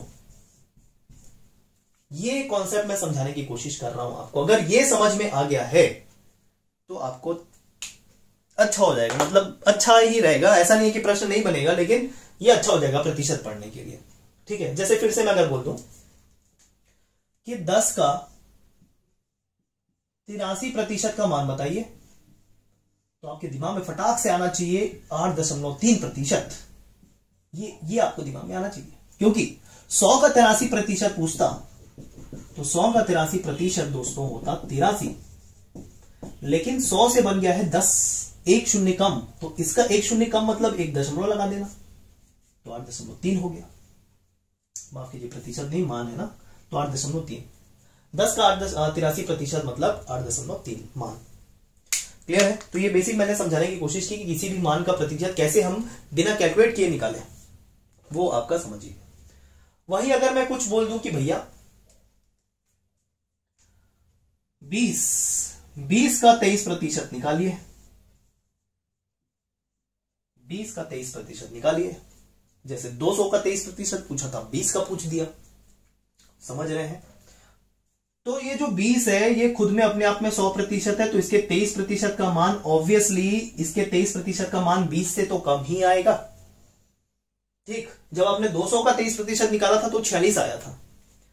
तो इसके लिए क्या करना है, पहले आप समझेंगे कि 10 का 23% कितना होगा, तो आप बोलोगे 10 का 23% 2.3 होगा 10 के लिए। लेकिन 10 नहीं है, यहां पर गुणित 2 है, तो यहां पर भी गुणित 2 कर दीजिए, 4.6 आ जाएगा, 4.6 आ जाएगा। क्लियर है? तो इस तरीके से आपको करना है दोस्तों प्रश्न को। ठीक है, 4.6, 46 आ रहा था, 1 0 कम किया है, 4.6 हो गया। ये समझाने की मैंने कोशिश की, आपको समझ में आता है तो देखिए अच्छे से। और अब हम इसमें से कुछ प्रश्न लेने वाले हैं जो आपको समझ में आ जाए। और अगर बेसिक है, बेसिक ही बताया, सिर्फ गुणा भाग बताया यहां पर कि कैसे, थोड़ा सा हिसाब किताब बताया, अगर वो ध्यान में रहता है तो अच्छी बात है आपके। ठीक है, बेसिक एक रेफरेंस को 100 लेकर समझाया, फिर मैंने 200 को कर लेकर समझाया, फिर 10 कर दिया उसको, फिर 20 कर दिया। अल्टीमेटली क्या कर रहे हैं कि आंकड़े तो वही हैं, जैसे पहले 46 था, 4.6 दिख रहा है, 4.6 दिख रहा है, आंकड़े तो वही है। 75 था, वो 7.5 दिख रहा है, आंकड़े वही है, बस कितने शून्य लगेंगे या कितने शून्य हटाना है उतना ही ध्यान में रखना है। तो कहने का मतलब यह है किसी भी मान का 100 का प्रतिशत में निकालने आना चाहिए, कुछ भी प्रतिशत, वो तो पता ही होगा, डायरेक्ट उतना ही होता है। दूसरा, 10 के रूप में प्रतिशत निकालना चाहिए कि अगर 10 का कितना भी प्रतिशत पूछ दिया जाए वो आपको पता होना चाहिए। इनके बाद फिर आप इससे अंदाजा लगा सकते हैं, अनुमान लगा सकते हैं कि बाकी का मान का प्रतिशत क्या होगा। ठीक है, जैसे 10 के प्रतिशत को कुछ भी मान पता होगा आपका, जैसे कि मैंने बोल दिया कि 83% 8.3, तो 10 की जगह 20 दे दे तो आप डबल कर दोगे, है कि नहीं? 83% 20 का पूछ दे तो 8.3 का डबल कर दोगे, क्योंकि 10 का अनुमान याद है। 10 की जगह 30 दे दिया जाए तो आप 3 गुना कर दोगे, मैं ये कहना चाह रहा हूं। तो 10 का कितना भी प्रतिशत का मान, 100 का कितना प्रतिशत का मान, 50 का कितना भी प्रतिशत का मान ध्यान में रखना है। ठीक है, ये आपको समझ में आना चाहिए। जैसे अगर मैं बोलूं 50 का 50% बताइए, तो आप बोलोगे कि 50 का 50% मतलब 50 का आधा, तो बोलोगे 25 हो जाएगा आंसर, बिल्कुल सही है। ठीक है, 50 का 25% बताइए, 50 का 25%, तो क्या होगा, 100 का अगर 25% होता तो 25 होता, लेकिन 100 की जगह 50 है, मतलब 100 का आधा है, तो अगर 100 का जो मान रहता 25% वो 25 ही होता, लेकिन 100 नहीं 50 है, मतलब 100 का आधा है, तो 25 का आधा कर देना भाई, कितना हो जाएगा 12.5। ये है, ये समझना है आपको। ठीक, कोई अगर 100 का ध्यान में है तो उससे 10 का ध्यान में रहेगा कुछ भी प्रतिशत, उससे 20 का, 30 का, 40 का पता कर सकते हैं, और 100 का ध्यान में रखते हुए आपको 50 भी आप कैलकुलेट कर सकते हैं, 200 भी कैलकुलेट कर सकते हैं, 300 भी कैलकुलेट कर सकते हैं, मतलब इनका कुछ भी प्रतिशत। क्लियर? तो ये इतनी बातें थी प्रतिशत के संबंध में। ठीक, अब हम क्वेश्चन लेंगे दोस्तों। आई थिंक थोड़ा ज्यादा लंबा कॉन्सेप्ट खिंचा गया है, लेकिन फिर भी मेरे पढ़ाने का तरीका ये रहता है कि मैं बहुत ही अच्छे से कॉन्सेप्ट क्लियर करूं, मेरा ये उद्देश्य रहता है किसी भी टॉपिक के लिए। ठीक है, तभी पूरी तरीके से जाके वो प्रश्न हल होते हैं। अदरवाइज क्या होता है कि ऊपर ही ऊपर तौर पे मैं एक बेसिक फॉर्मूला बता दूं और फिर डायरेक्ट प्रश्न हल कराने जाऊं, तो लिमिटेड प्रकार के प्रश्न जो इजी रहते हैं वो तो बनेंगे, लेकिन अगर कोई प्रश्न घुमा के दे दिया जाए तो फिर वो कभी नहीं बनते हैं जब तक कॉन्सेप्ट अच्छे से क्लियर ना हो। तो इस कारण ये सारी चीजें मैंने बताने की कोशिश की। अब हम देखेंगे कुछ बेसिक प्रश्न प्रतिशत के। ठीक है,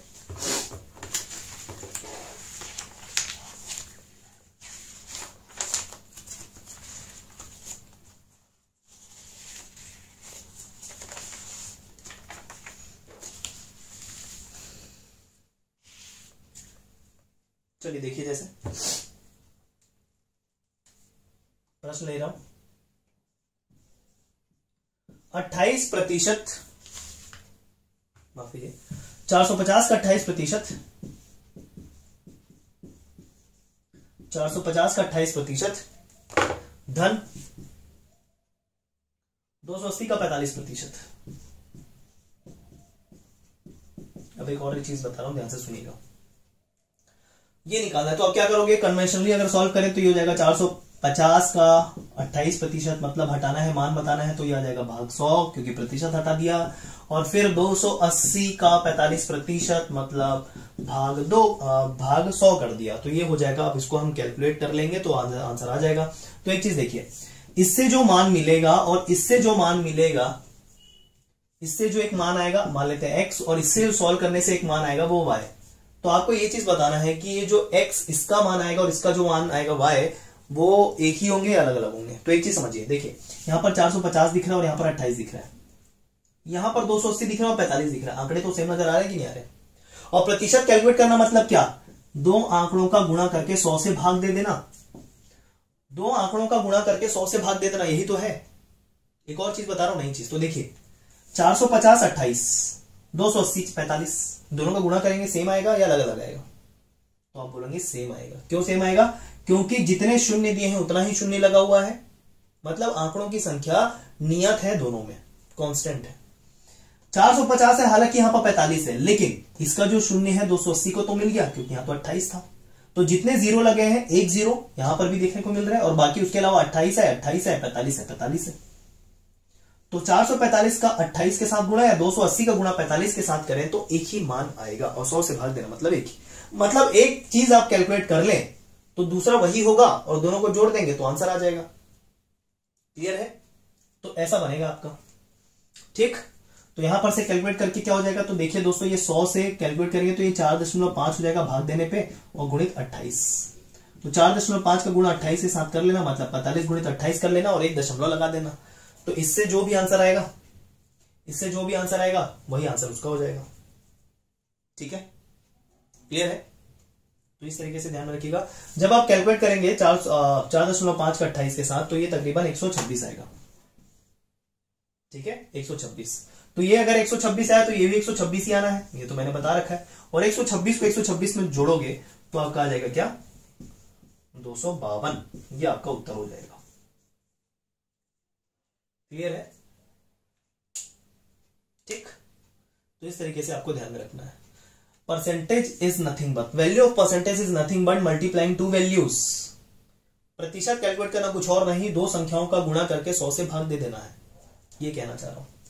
क्लियर है? तो ये आपका प्रश्न, आप नोट कर लेंगे इसको। ठीक, चलिए एक और प्रश्न प्रतिशत का कवर करने की कोशिश करते हैं।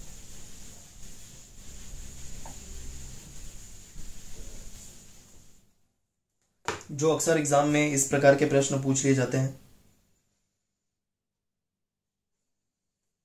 जैसे देखिए, ध्यान से सुनिएगा।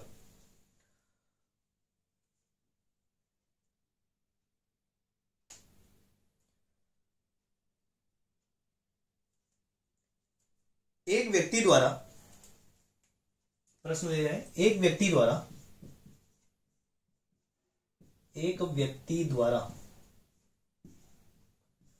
20% खर्च लिख रहा हूं यहां पर, 20% खर्च, अपनी आय का 20% खर्च कपड़े पर किया गया।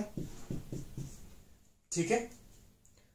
10% खर्च पुस्तक लेने में किया गया।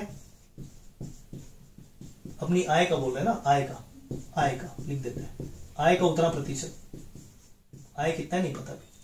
ठीक है? 10% पुस्तक पर खर्च किया गया। 9% खर्च गिफ्ट खरीदने में किया गया। ठीक है? ये हो गया। और 7% खर्च अन्य मदों में किया गया। ठीक है? इतना चीजें दिया हुआ है, एक व्यक्ति ने इतना प्रतिशत खर्च किया अपने आय का। तो आखिर में बोल देता है कि अगर उसके पास, अब लिखा है यदि उसके पास 2700 रुपए बचे हुए हैं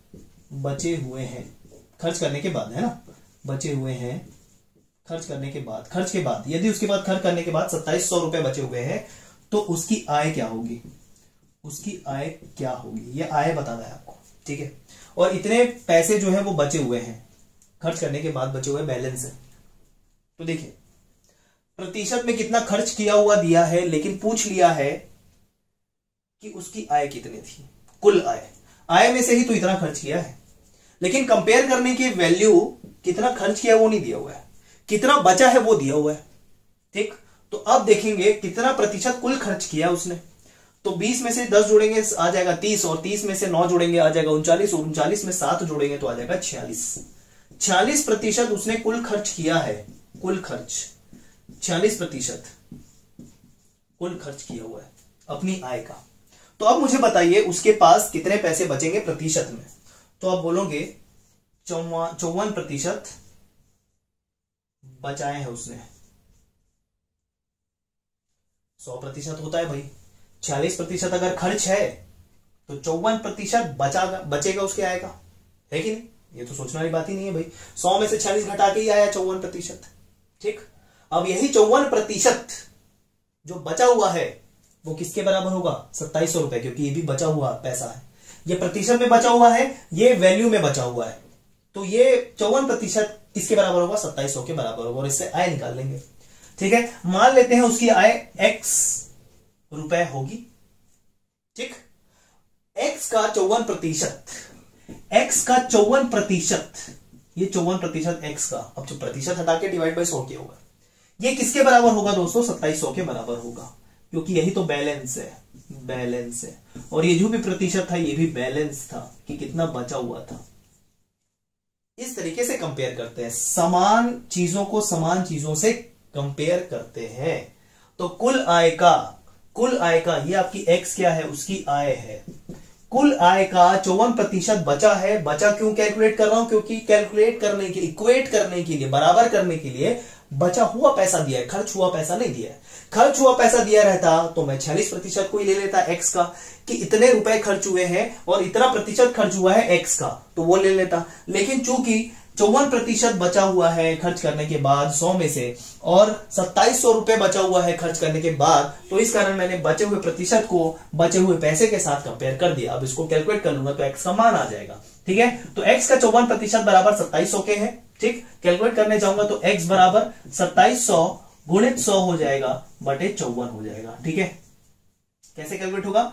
27 दूनी 54 होता है दोस्तों, 27 दूनी 54 होता है, ठीक है। तो ये हो जाएगा 100 भाग में, और ये हो जाएगा 2 भाग में, क्योंकि यहां पर 27 100 है, 27 एकम 27 और 2 शून्य, और 27 दूनी 54, ऐसे कैलकुलेट किया, ठीक है। और 2 ये हो जाएगा 50, ठीक। तो x बराबर 50 गुणित 100 मतलब 5000 रुपए, ये उसकी आय होगी, ठीक।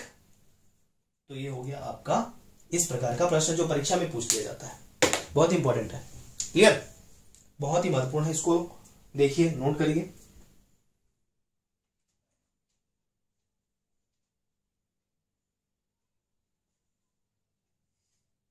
ठीक, स्क्रीनशॉट ले लीजिए इसका।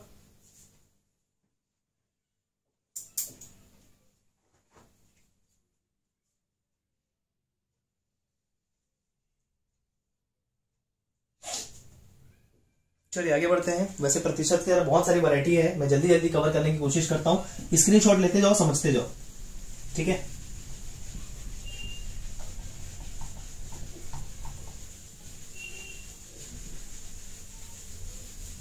तो इस तरीके से प्रतिशत में कैसे भी पूछे आपको ध्यान में लगा देना है। थोड़ा सा देखिए, अपना दिमाग ओपन करिए। सिर्फ यहां तक सीमित नहीं होना चाहिए कि हम पढ़ाई कर रहे हैं, मैथ्स पढ़ रहे हैं, नहीं। मेंटेलिटी चेंज करेंगे, अब खुद ब खुद रिजल्ट देखने को मिलेगा। मेंटेलिटी ऐसे चेंज करना है कि आप उसको प्रैक्टिकल चीजों से जोड़ दीजिए। दैनिक जो दिनचर्या होती है आपकी, उससे जोड़ दीजिए, आपके प्रश्न बनने लग जाएंगे। मैथ्स की बात कर रहा हूं, ठीक है। बहुत सारी चीजों को अगर आप दैनिक दिनचर्या में बाकी चीजों को भी ऑब्जर्व करें, अपने बाकी विषय को भी ऑब्जर्व करें, तो आपको पढ़ने के लिए वो ईजी हो जाता है। जैसे अगर आप नियम कायदे कानून की बात करें तो आपको न्यूज चैनल देखना चाहिए, उसमें क्या राजनीति वाला मैटर है, क्या कॉन्स्टिट्यूशन वाला मैटर है, उसको अगर प्रैक्टिकली देखें तो आपके लिए संविधान इजी हो जाएगा। इतिहास के तौर पे बात करें कि ये घटना अगर ऐसी हुई है तो इतिहास में कुछ ऐसी घटना हुई थी क्या जो इससे संबंधित है, तो इस तरीके से वो हो जाएगा। मतलब दैनिक दिनचर्या से जोड़कर देखें, अगर आप अपने विषय को प्रैक्टिकली सोचें तो ईजी हो जाएगा पढ़ने के लिए। कोई भी विषय की बात करें तो वैसी मैथ्स भी है, ठीक है। प्रतिशत या प्रॉफिट लॉस जैसे अगर आपको बात करें तो मार्केट में अगर आप जाते हैं खरीदने के लिए तो आपको कोई बताता नहीं है कितने पैसे आपको वापस लाने हैं। क्या अभी भी आप जो छात्र होंगे तकरीबन 20 से लेकर 25 और 30 वर्ष तक की आयु के भी होंगे, तो आप अगर मार्केट जाते हैं कुछ चीज खरीदने के लिए, तो क्या आपको कोई बताता है क्या कि भैया इतना पैसे लगेंगे, आप इतना पैसा वापस लेके आना? वो बचपन में किया करते थे, अभी नहीं, अभी आप खुद से कैलकुलेट कर लेते हो। तो वही सारी चीजें जो है अभी भी हमको ऐसी इसमें ध्यान में रखना है। ठीक, चलिए आगे बढ़ते हैं दोस्तों। और एक टाइप का प्रश्न आता है इस प्रकार का, देखिएगा, जैसे एक प्रकार का प्रतिशत का प्रश्न है, सेकंड टाइप आप पढ़ सकते हैं कि यदि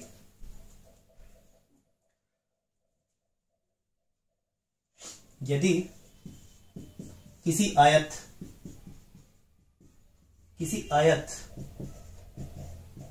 की लंबाई में 10% की वृद्धि और चौड़ाई में 20% की वृद्धि की जाए तो उसके क्षेत्रफल में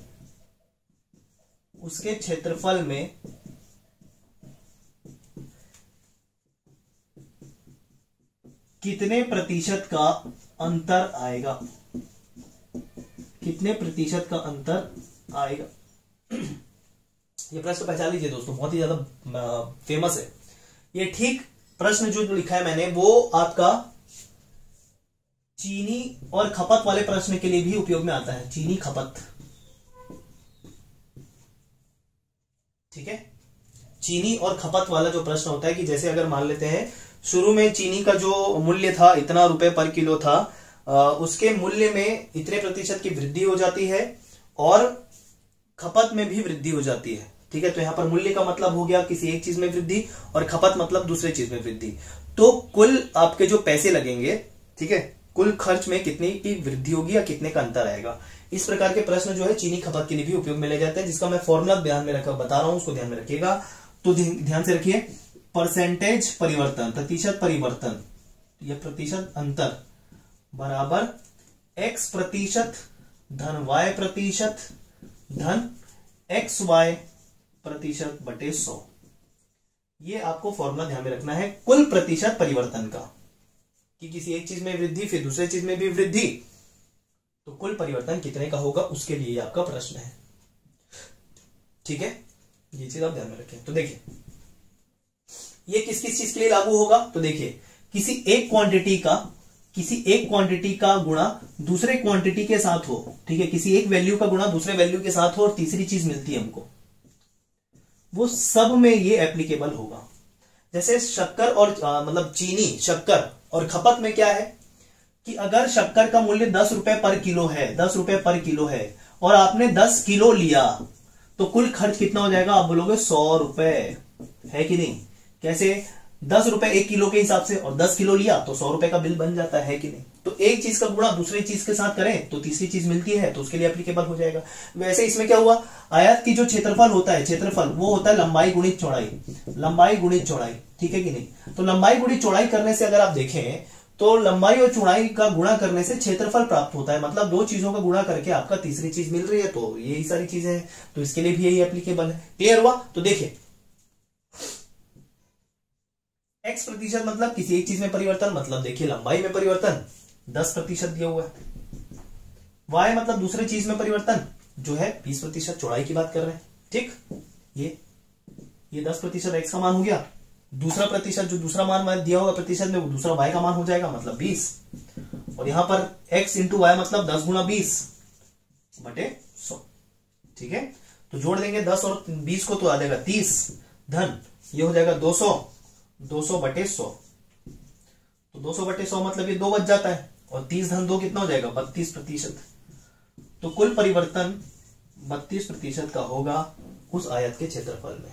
ठीक है, तो आयत का क्षेत्रफल जो है वो 32% रह नहीं जाएगा, 32% बढ़ जाएगा, ये अंतर होगा। तो आपका देखा दोनों दिया रहेगा ऑप्शन में, -32 धन 32। तो यहां पर जो भी क्षेत्रफल शुरू में था वो 32% बढ़ जाएगा, ये इसका मतलब होता है।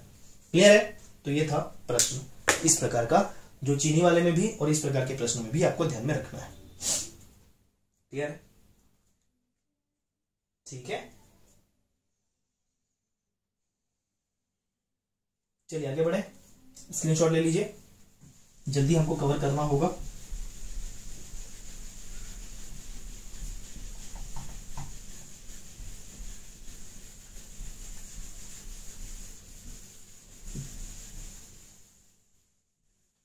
तो देखिए एक टॉपिक मैंने आपको यहाँ पर बता दिया कि जो आपका क्षेत्रफल वाला प्रश्न है, चीनी खपत वाला प्रश्न है, तो चीनी और शक्कर मतलब चीनी या शक्कर, और खपत वाले प्रश्न में एक और टाइप आता है कि अगर खर्च को सेम रखना चाहे, मतलब पहले भी 100 रुपए थे अभी भी 100 रुपए है, लेकिन अगर चीनी की खपत में चीनी के जो दाम है उसमें बढ़ोतरी हो गई 10% की, तो खपत को कितना कम करना पड़ेगा, खपत को कितना कम करना पड़ेगा सो दैट खर्च जो है वो सेम रहे।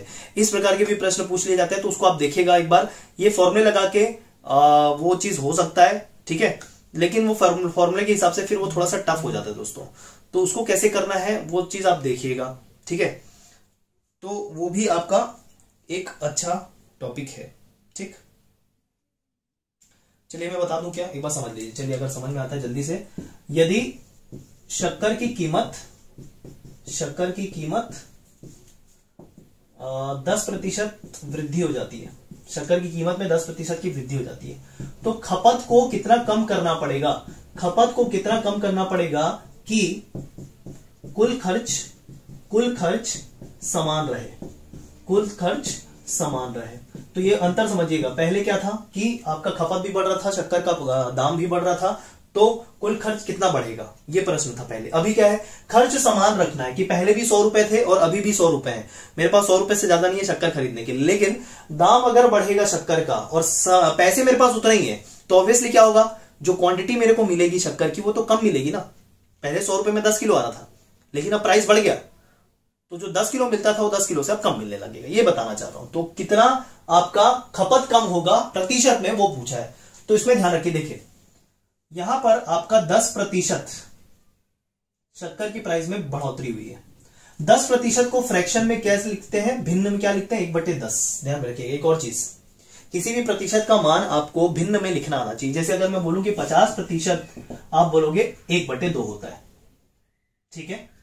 25% 1/4 होता है, 20% 1/5 होता है, 33.33% आपका 1/3 होता है, ठीक है। इस तरीके से आपको ध्यान में रखना चाहिए। 16.66% आपका 1/6 होता है, ये चीज आपको ध्यान में रखनी चाहिए। तो 1/10 अल्टीमेटली 10% मतलब क्या हो जाएगा, 10% मतलब 1/10, मतलब देखिए प्रतिशत को मान में परिवर्तित कर रहे हैं, तो मान में परिवर्तित करने के लिए क्या कहा था मैंने, बटे 100 कर देना है, तो 10/100 मतलब 1/10, वही बात हो गई। तो 10% को मैंने 1/10 के रूप में लिख लिया और ये बढ़ रहा है, ठीक।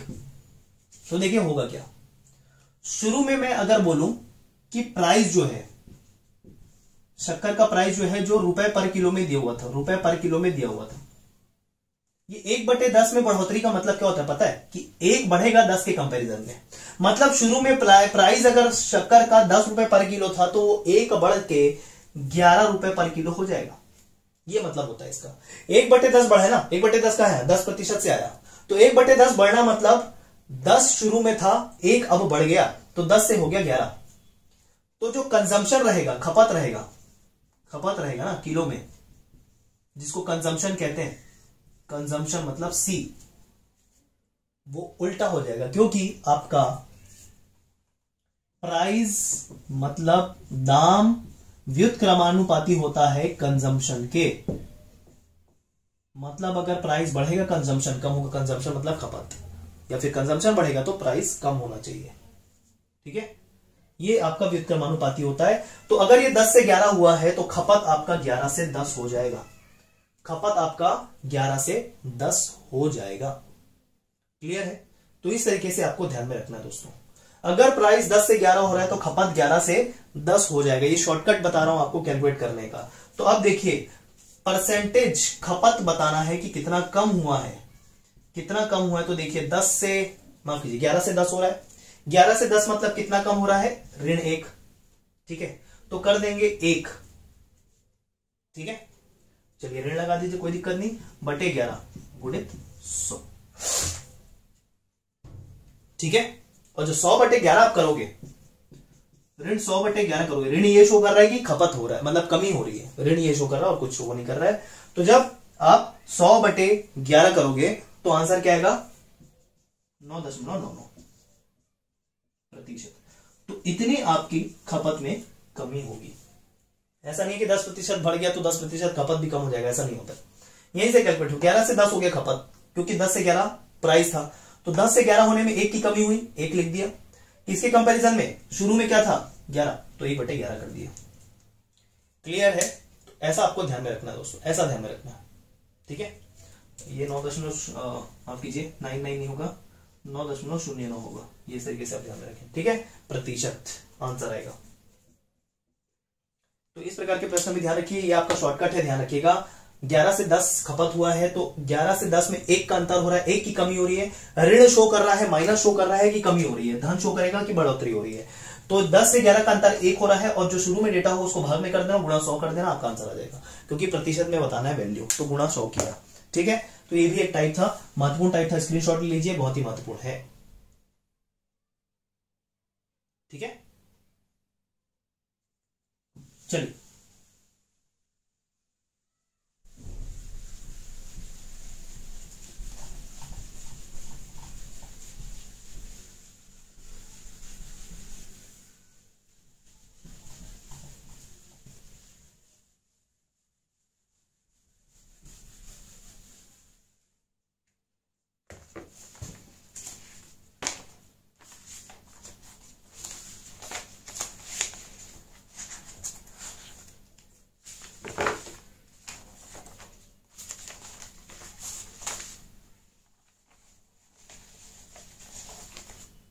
देखिए, एक और बहुत ही महत्वपूर्ण प्रश्न। परसेंटेज में इतना टाइम इसलिए लग रहा है क्योंकि बहुत ही बेसिक है सब चीजों का। इसके आधार पर आपका आगे जाके मिक्सचर भी बनेगा, मिश्रण भी बनेगा, क्या बोलते हैं, साधारण और चक्रवृद्धि भी बनेगा, इसके बेस पे ही बनता है सारा, प्रॉफिट लॉस भी इसके बेस पे बनेगा सारा, ठीक है। P is 6 time as large as Q, मतलब हिंदी में अगर मैं बोलूं P Q से 6 गुना है, ठीक है। प्रश्न लिखते जाइए। तो बताइए Q P से कितना प्रतिशत कम है, कितना प्रतिशत कम है, ये आपका प्रश्न है, ये भी महत्वपूर्ण प्रश्न है। P Q से 6 गुना है, तो Q P से कितना प्रतिशत कम होगा। अब यहां पर एक चीज तो पता चल गया कि P बड़ा है Q से, है कि नहीं, P बड़ा है Q से, कितना 6 गुना। तो देख लेते हैं, अगर Q का मान X होगा, मान लेते हैं, माना, तो P का मान हो जाएगा 6 गुना, मतलब 6x। क्लियर है? तो अब एक चीज बताइए, मान में अगर देखें तो Q P से कितना छोटा है, Q P से कितना छोटा है, तो आप बोलोगे 6x में से x घटा दे तो 5x आ जाएगा, तो इतना ही छोटा है Q P से। मान की अगर बात करें, जैसे मान लेते हैं कोई दो भाई हैं, एक भाई की उम्र 30 वर्ष है, दूसरे भाई की उम्र 26 वर्ष है। तो जो छोटा भाई है बड़े भाई से कितना कम है, कितना छोटा है, तो आप बोलोगे 30 में से 26 घटा देते हैं तो 4 वर्ष आ जाएगा। तो वही बात हुई यहां पर, अगर P का मान 6x है, Q का मान x है, तो Q जो है P से कितना छोटा है, 6x में से x घटा देंगे, इसका में से इसको घटा देंगे, तो इतना छोटा है। दोनों के मान का अंतर, जैसे उम्र में दोनों की उम्र का अंतर उतना छोटा हो जाता है कोई भी, तो वैसे इसमें हमने लिख लिया। तो उसी को प्रतिशत में पूछा है दोस्तों, प्रतिशत में पूछा है क्या, कि Q P से कितना छोटा है, लेकिन यहां पर छोटा बोल रहा है ना, तो P माइनस Q पूछा है गुणित 100, ये पूछा है प्रतिशत में। Q P से कितना छोटा है, दोनों का अंतर, किससे कंपैरिजन में, जिससे कंपेयर करते हैं वो हमेशा हर में होता है, डिनोमिनेटर में होता है, और गुणित 100। तो ये जो मान आया हमारा ऑलरेडी कितना है, 5x, P का मान कितना है, 6x, और गुणित 100। क्लियर है? और 5/6 को आपको कैलकुलेट कर लेना है, आपका आंसर आ जाएगा, मतलब यहां पर आएगा x और x तो कैंसिल हो जाएगा ना, 5/6, 5/6 का मान आपको ध्यान रखना है 83.33%, 83.33% होता है, ये आंसर है। क्लियर? तो ये भी आप ध्यान में रखेंगे, बहुत ही महत्वपूर्ण प्रकार का प्रश्न है ये। तो इस प्रकार के प्रश्न आते हैं, एक को दूसरे के साथ कंपेयर करना, बड़ा भी हो सकता है, छोटा भी हो सकता है, बस ध्यान में रखना है दोनों का अंतर बटे जिससे कंपेयर करना है। P से कंपेयर करके पूछ रहा है, तो नीचे आएगा वही जिससे कंपेयर करते हैं, गुणा 100। ठीक, तो ये एक प्रकार का प्रश्न है, जल्दी से स्क्रीनशॉट लो, खत्म करते हैं आगे। ओके, चलिए अब एक प्रकार का प्रतिशत में प्रश्न पूछता है, कैसा कि किसी संख्या का किसी माफ कीजिए जनसंख्या में वृद्धि हो रही है, कमी हो रही है, उसको मैं जब बताऊंगा तब बताऊंगा जब हम चक्रवृद्धि ब्याज पढ़ेंगे, ठीक है, उसको तब बता दूंगा। तो ये हो गया प्रतिशत। चलिए अब जल्दी से लाभ हानि की बात करते हैं। लाभ हानि की बात कर लेते हैं। हेडिंग कर लीजिए लाभ हानि, प्रॉफिट लॉस। ठीक, तो इसमें ध्यान रखिएगा, जल्दी से समझ रहे हैं, क्रय मूल्य, विक्रय मूल्य, ये दो चीजों के आधार पे पूरा प्रॉफिट लॉस खत्म हो जाता है। अब ध्यान से सुनिए जो मैं कह रहा हूं, इसके बाद से ये टॉपिक बहुत ही ज्यादा हो जाता है आसान। ऐसा कि अगर कोई मॉल में जाते हुए हमको एक दुकान दिखाई दे रही है, उसमें लिखा है फ्लैट 50% ऑफ, तो बड़े अच्छे तरीके से आप अट्रैक्ट होते हो, उसमें होते हो कि नहीं होते हो? फ्लैट 50% ऑफ देख के आप अच्छे से अट्रैक्ट हो जाते हो और चले जाते हो उसके अंदर कि हमको 50% छूट में कोई सामान मिलेगी। तो जैसे मान लेते हैं आपने एक जीन्स खरीदा, उसकी कीमत थी 4000 रुपए, उसकी कीमत थी 4000 रुपए। अब बोला कि 50% ऑफ है, और ये जो 4000 रुपए है ये आपका एमआरपी है, ठीक है, एमआरपी है, ठीक है, जो भी उसका प्राइस रहता है ना, लिखा रहता है जो लिस्ट में, वो आपका 4000 रुपए और 50% ऑफ करके मिल जाएगा सामान आपको। तो उस समय आपको कोई नहीं बताता कि भाई कितने पैसे आपको देने पड़ेंगे या कितने पैसे आपके इसमें से कम हो जाएंगे, वो आप खुद कैलकुलेट कर लेते हो बड़े आसानी से और बता देते हो। क्यों? क्योंकि आप उसको प्रैक्टिकली नजरिए से देख रहे हो, व्यवहारिक नजरिए से देख रहे हो। वहीं जब प्रॉफिट लॉस की बात आती है तो फिर दिक्कत हो जाती है दोस्तों, क्यों नहीं होनी चाहिए।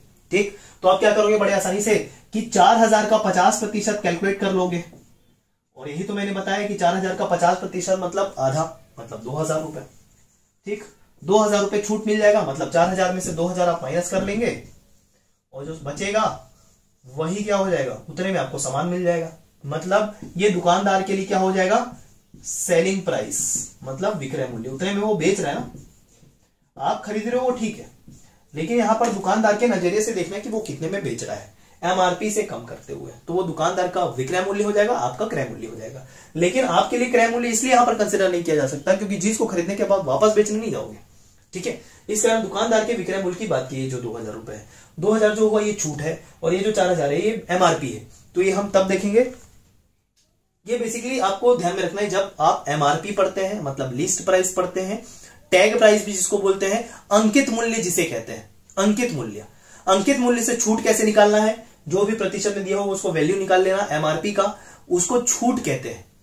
ठीक, और आखिरी में जो बच जाता है, जितने में आप सामान दुकानदार बेच देता है, उसको विक्रय मूल्य कहते हैं। तो जो भी आपका संबंध होता है अंकित मूल्य का, वो किसके साथ होता है, ध्यान रखिएगा, अंकित मूल्य का संबंध हमेशा विक्रय मूल्य के साथ होता है। ये चीज आप ध्यान में रखिएगा, क्या करके कि अंकित मूल्य में छूट जो होता है उसको घटा देंगे तो आपको विक्रय मूल्य मिल जाता है। ठीक है, चलिए साथ साथ ये टॉपिक अगर ये मैंने शुरुआत कर ही दी है प्रैक्टिकल एग्जांपल के साथ, तो इसको खत्म भी कर देते हैं फॉर्मूले के रूप में। ठीक, जैसे कैसे कैलकुलेट किया मैंने यह सारी चीजें, कैसे कैलकुलेट किया, मान लेते हैं एमआरपी दिया हुआ है, एमआरपी लिख रहा हूं यहां पर, अंकित मूल्य को एमआरपी लिख रहा हूं दोस्तों, ठीक है, मैक्सिमम रिटेल प्राइस, ये आप सभी ने सुना होगा, आई होप, अंकित मूल्य भी लिख सकते हैं। तो अंकित मूल्य में छूट को बोलते हैं डिस्काउंट, डिस्काउंट मतलब डी प्रतिशत दिया होगा, तो एमआरपी का ही छूट प्रतिशत कैलकुलेट करते हैं। जैसे 4000 का 50% कैलकुलेट किया था, तो एमआरपी का डी प्रतिशत कैलकुलेट कर लोगे आप, और आखिरी में जब एमआरपी में छूट, ये पूरा छूट है आपका, ये पूरा डिस्काउंट है, ये जो लिखा हुआ है ना, ये पूरा डिस्काउंट है, एमआरपी का डी प्रतिशत कैलकुलेट करने से छूट मिलता है। ये करने के बाद आपको मिलता है विक्रय मूल्य, सेलिंग प्राइस। ठीक, तो ये फॉर्मूला आप ध्यान में रखेंगे। और ज्यादा अगर मैं करूंगी एमआरपी को बाहर निकाल दूं, एमआरपी मतलब अंकित मूल्य को बाहर निकाल दूं, तो ये हो जाएगा 1 माइनस डी बटे 100 is equal to SP, SP मतलब सेलिंग प्राइस मतलब विक्रय मूल्य। हिंदी में भी लिख लीजिए, अंकित मूल्य ब्रैकेट में 1 ऋण डिस्काउंट छूट प्रतिशत बटे 100 बराबर विक्रय मूल्य, ऐसा आप हिंदी में भी कर सकते हैं। ये हो गया आपका अंकित मूल्य, विक्रय मूल्य और छूट। ये एक टॉपिक पूरा, इतना ध्यान में रख लीजिए, नोट कर लीजिए। ठीक, अब चलिए जो बेसिक है उसकी बात कर लेते हैं। बेसिक ये भी है, जब आप दुकान जाते हैं, उसके एग्जांपल से मैंने बताया और शुरू करके खत्म भी कर दिया। अब देखिए इसको, क्रय मूल्य वो होता है जिसमें आप सामान खरीदते हो, जिस मूल्य पे आप सामान खरीदते हो। विक्रय मूल्य होता है जिस मूल्य पे आप सामान बेच देते हो। ठीक, और दोनों के अंतर के हिसाब से ही डिसाइड होता है लाभ हो रही है हानि हो रही है। जैसे अगर आपने 10 रुपए में कोई सामान खरीदकर 12 रुपए में बेचा, तो 10 रुपए में खरीद के 12 में बेच रहे हो, मतलब लाभ होगा 2 रुपए का। उसी 2 रुपए को प्रतिशत में पूछ दिया जाए तो क्या दिक्कत है दोस्तों, फॉर्मूले की जरूरत पड़ जाती है आपको, ये बड़ा दिक्कत हो जाता है फिर। वही तो प्रतिशत निकालने मैंने आपको बताया कि नहीं। देखिए प्रतिशत में लाभ पूछे, अगर प्रतिशत में लाभ अगर पूछे, ठीक, तो प्रतिशत में लाभ पूछने के लिए एक चीज तो पता चल गया कि हमेशा विक्रय मूल्य ज्यादा होगा तभी लाभ होगा। क्यों? क्योंकि विक्रय मूल्य ज्यादा में बेचना है, जितने खरीदे उससे, तभी विक्रय मूल्य ज्यादा होना चाहिए। तो फॉर्मूले के रूप में ये दिया होता है भैया, विक्रय मूल्य ऋण क्रय मूल्य बटे, नीचे हमेशा क्रय मूल्य आता है, ये ध्यान में रखिएगा, बटे 100। नीचे हमेशा क्रय मूल्य आता है, चाहे वो लाभ हो या हानि। ठीक, तो ये आपके फॉर्मूले की जरूरत आपको पड़ जाती है, बिल्कुल नहीं पड़नी चाहिए। क्यों? जैसा कि मैंने कहा 10 रुपए का सामान खरीद कर आपने 12 रुपए में बेचा, मतलब 2 रुपए का लाभ हुआ कि नहीं हुआ। तो आप क्या करेंगे, 2 रुपए को लिख देंगे ऊपर। यही प्रतिशत में लाभ पूछ रहा है, प्रॉफिट पूछ रहा है, तो 2 रुपए को आपने लिख दिया ऊपर। ठीक, ये 2 रुपए जो आपको लाभ हुआ है किसके एवज में हुआ है?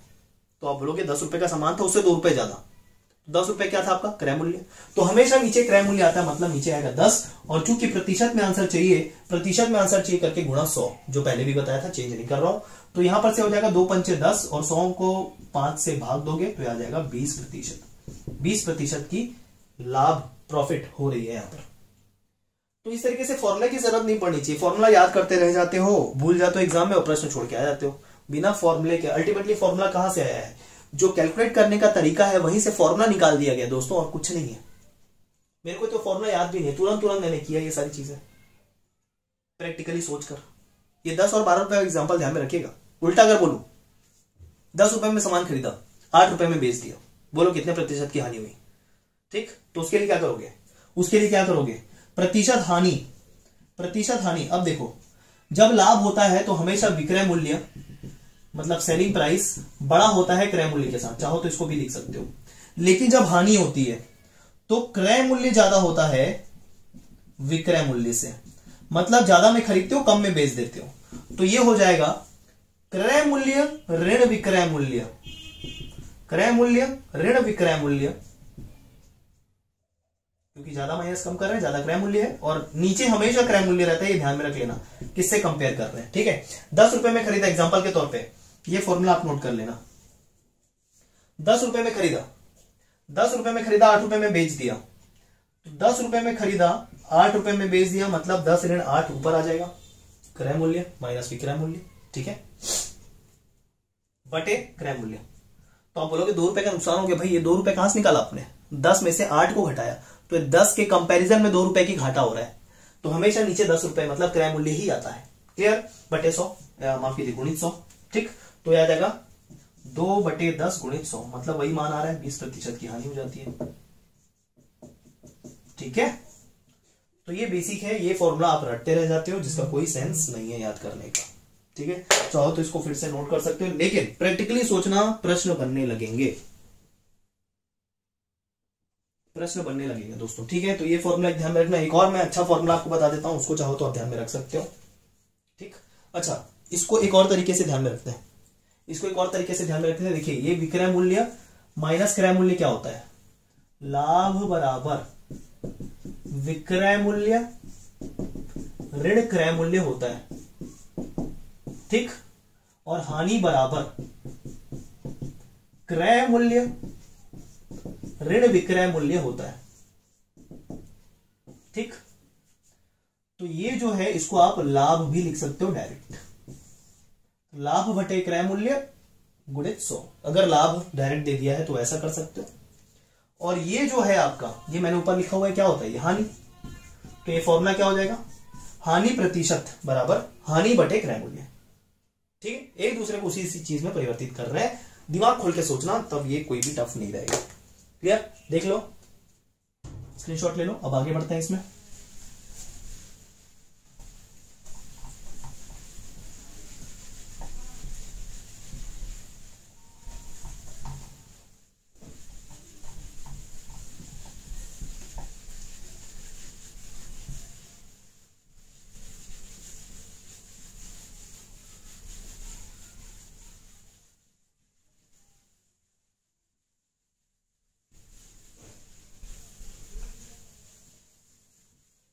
अब देखिए, क्रय मूल्य से डायरेक्ट विक्रय मूल्य ज्ञात करना या विक्रय मूल्य से डायरेक्ट क्रय मूल्य ज्ञात करने के लिए फॉर्मूला मैं बता रहा हूं, जिसके आधार पर आपका बहुत सारा प्रश्न यह कहना चाहिए पूरा प्रॉफिट लॉस हल हो जाता है। ठीक है, डायरेक्ट अभी तो सिंपल लाभ और हानि का प्रतिशत निकालने के लिए मैंने बताया, जो प्रश्न ज्यादातर एग्जाम में नहीं आता है। लेकिन डायरेक्ट अगर प्रश्न क्रय मूल्य से विक्रय मूल्य निकालना हो या विक्रय मूल्य से क्रय मूल्य निकालना हो, बहुत सारे ऐसे प्रश्न बनते हैं जिसमें हमको निकालना पड़ता है, परिवर्तित करना पड़ता है। तो उसके लिए डायरेक्ट मैं आपको फॉर्मूला बता रहा हूं जो आपको ध्यान में रखना है। ठीक है, जैसे कॉस्ट प्राइस से मतलब क्रय मूल्य से विक्रय मूल्य निकालने के लिए क्रय मूल्य बराबर, ठीक है, क्रय मूल्य से डायरेक्ट आपका विक्रय मूल्य निकालने के लिए मैं आपको बता रहा हूं यहां पर। ठीक है, सॉरी, विक्रय मूल्य होता है विक्रय मूल्य बराबर क्रय मूल्य गुणा क्रय मूल्य गुणा 100 धन ऋण लाभ और हानि प्रतिशत। ठीक है, प्रतिशत बटे 100। ये ध्यान में रखना दोस्तों, ये बहुत ही महत्वपूर्ण है। अब धन और ऋण लिखा है, लाभ या हानि लिखा है, मतलब लाभ रहेगा तो धन लगा देना, हानि रहेगा तो ऋण लगा देना। ठीक है, ये चीज आप ध्यान में रखना। क्लियर? तो डायरेक्ट निकल जाएगा क्रय मूल्य से विक्रय मूल्य। क्लियर? इंग्लिश में भी लिख देता हूं, सेलिंग प्राइस बराबर cost price 100 plus minus profit और लॉस परसेंट अपॉन 100। उदाहरण भी बताऊंगा, डोंट वरी, उदाहरण भी बता रहा हूं मैं। जैसे अगर किसी वस्तु का क्रय मूल्य जो है वो 2000 रुपए है, ठीक है, सिंपल एग्जांपल के साथ करते हैं, बाकी तो कैलकुलेट कर लोगे। और यदि 15% का लाभ हो रहा है तो विक्रय मूल्य बताइए। ठीक है, मतलब क्रय मूल्य 2000 दे दिया है, 2000 रुपए, और प्रॉफिट परसेंट दे दिया है 15%। तो आपको सेलिंग प्राइस मतलब विक्रय मूल्य बताना है। तो देखिए डायरेक्ट अगर अप्लाई करें तो सेलिंग प्राइस बराबर विक्रय मूल्य बराबर कॉस्ट प्राइस। कॉस्ट प्राइस तो दिया हुआ भैया 2000 रुपए लिख दिया। अब लाभ हो रहा है, लाभ हो रहा है, लाभ हो रहा है मतलब धन लगेगा, हानि हो रही है तो ऋण लगेगा, तो यहां पर धन हो रहा है। तो मतलब देखिए 100 धन प्रॉफिट 15, ठीक, बटे 100 ये आप कैलकुलेट कर लेना। ठीक, तो 2000 गुणा 115 बटे 100 ये आप कैलकुलेट करेंगे तो बचेगा 20 गुणा 115, 115 गुणित 20 आप कर लेना, आपका आंसर आ जाएगा, मतलब उतना विक्रय मूल्य हो जाएगा। उल्टा भी हो सकता है, विक्रय मूल्य दे दे, क्रय मूल्य नहीं पता और प्रॉफिट और लॉस दे दे, तो भी बन जाएगा ये। तो ये तरीके से यूनिवर्सल फॉर्मूला है, बहुत ही महत्वपूर्ण है, इससे प्रश्न आपके बन जाते हैं। ठीक है, ध्यान में रखिएगा। क्लियर है? एक और मैं टाइप करा देता हूं, बहुत ही फेमस टाइप है प्रॉफिट लॉस का, प्रश्न उससे आते हैं डेफिनेटली। इसको आप नोट कर लीजिए जब तक इस फॉर्मूले को, मैं क्वेश्चन ढूंढ के रखता हूं आपके लिए।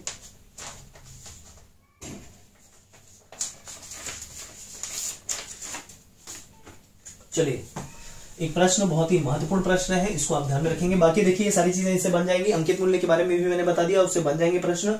ठीक, आपको बस इन सारी चीजों को समझते हुए प्रैक्टिस कर लेनी है। अब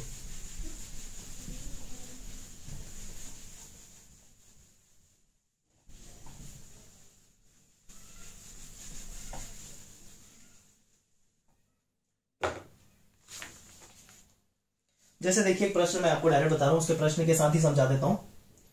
यदि 36 पुस्तकों का क्रय मूल्य 30 पुस्तकों के विक्रय मूल्य के बराबर है, विक्रय मूल्य के बराबर है। ठीक है, तो लाभ या हानि प्रतिशत बताइए।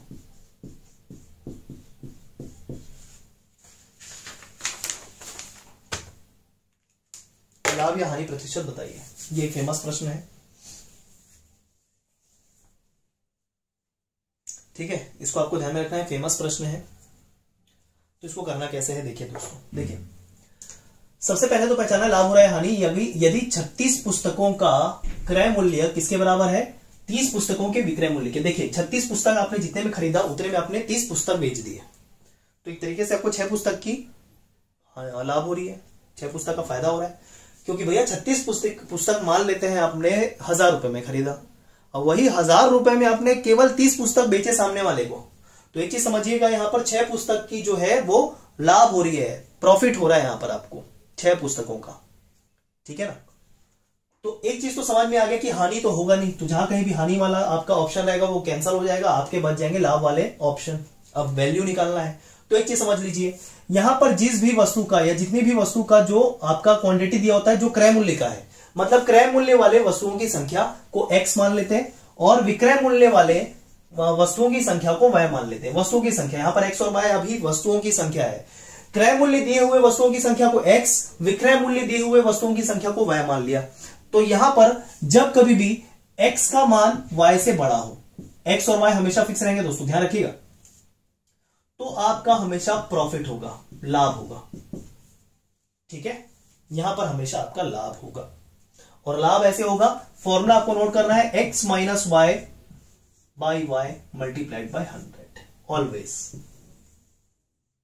ठीक है।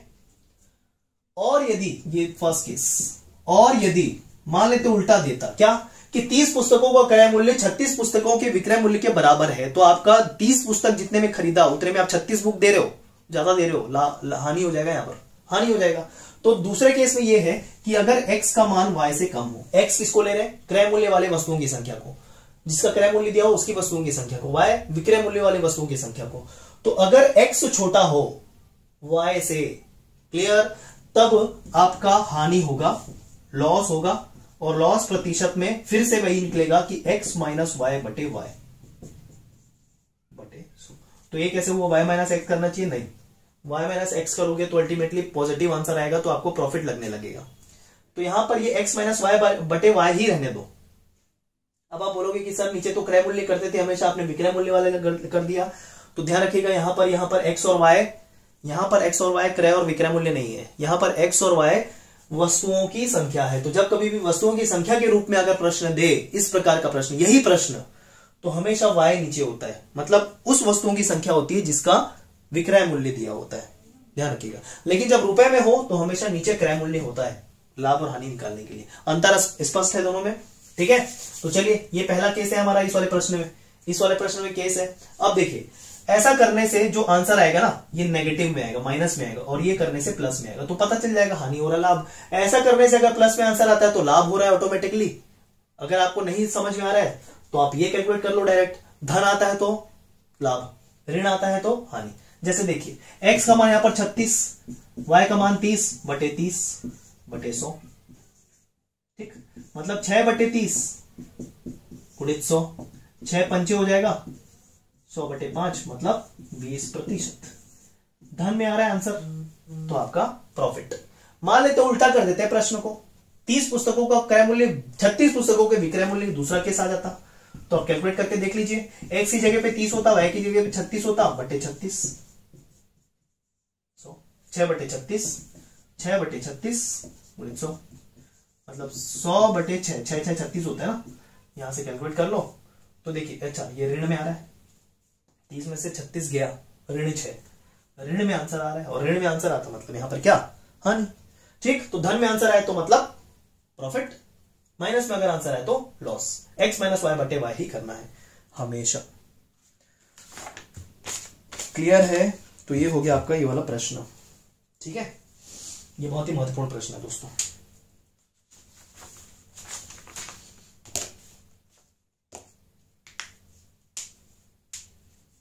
क्लियर है, तो ये आप ध्यान में रखेंगे, एक बहुत ही ज्यादा महत्वपूर्ण प्रश्न।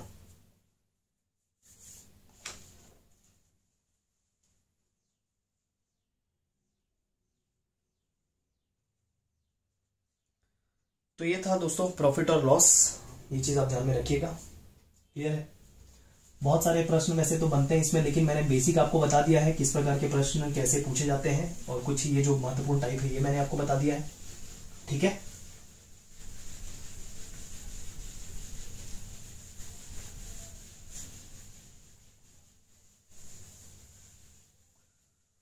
ये हमारे दो टॉपिक हो गए कवर, जिसमें हमने देख लिया प्रतिशत और लाभ हानि। ठीक है, साधारण चक्रवृद्धि ब्याज में मैं आपको फॉर्मूला बता दूंगा, जिसके आधार पर ये टॉपिक पूरा हो जाएगा। मिश्रण वाले से प्रश्न कम पूछे जाते हैं, जिसका फॉर्मूला मैं बता दूंगा। फिलहाल मुझे ऐसा लग रहा है कि आज की क्लास में ये पूरे टॉपिक कवर ना हो पाए, तो अगर एक दो टॉपिक छूट जाते हैं तो उसको मैं एक और पार्ट बनाकर इस वीडियो का कवर कर दूंगा। क्लियर है? ठीक है, चलिए मैं एक प्रश्न और ढूंढ रहा हूं प्रॉफिट लॉस से, जो बहुत ही महत्वपूर्ण है, पूछ लिया जाता था डायरेक्ट एग्जाम में। अगर मुझे मिल जाता है तो मैं करा देता हूं, थोड़ा सा वेट कर लीजिए।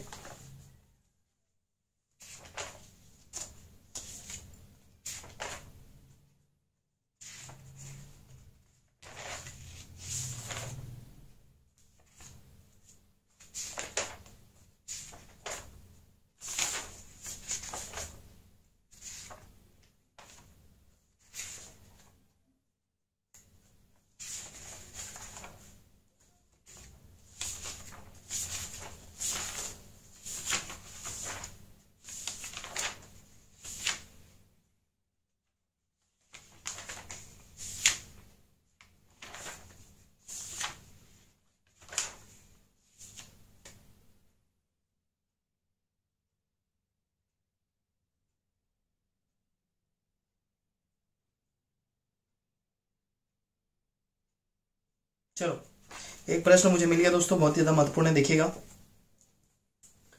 देखिए, प्रश्न को सुनते जाइए ध्यान से, मैं बता रहा हूं, बस आपको नोट करना चाहे तो नोट कर सकते हैं, तो केवल डाटा करेगा नोट कर सकते हैं। देखिए, एक व्यक्ति ने एक गाय को और एक घोड़े को बेचा। ठीक है, उसने गाय को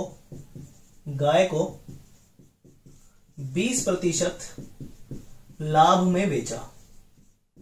ठीक है, 20% लाभ में बेचा, और घोड़े को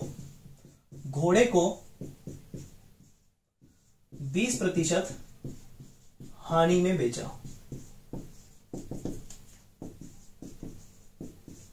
ठीक है, ये आप ध्यान में रखिएगा। यदि दो वस्तुओं को समान कीमत पर बेचा जाए,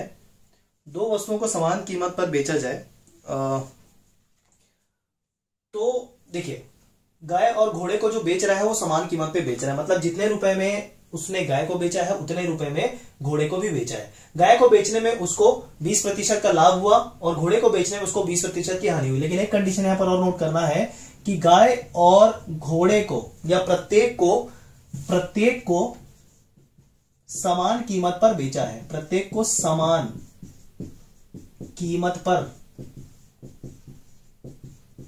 बेचा है। तो आप बोलेंगे कि सर ये ऐसा कैसा हो रहा है?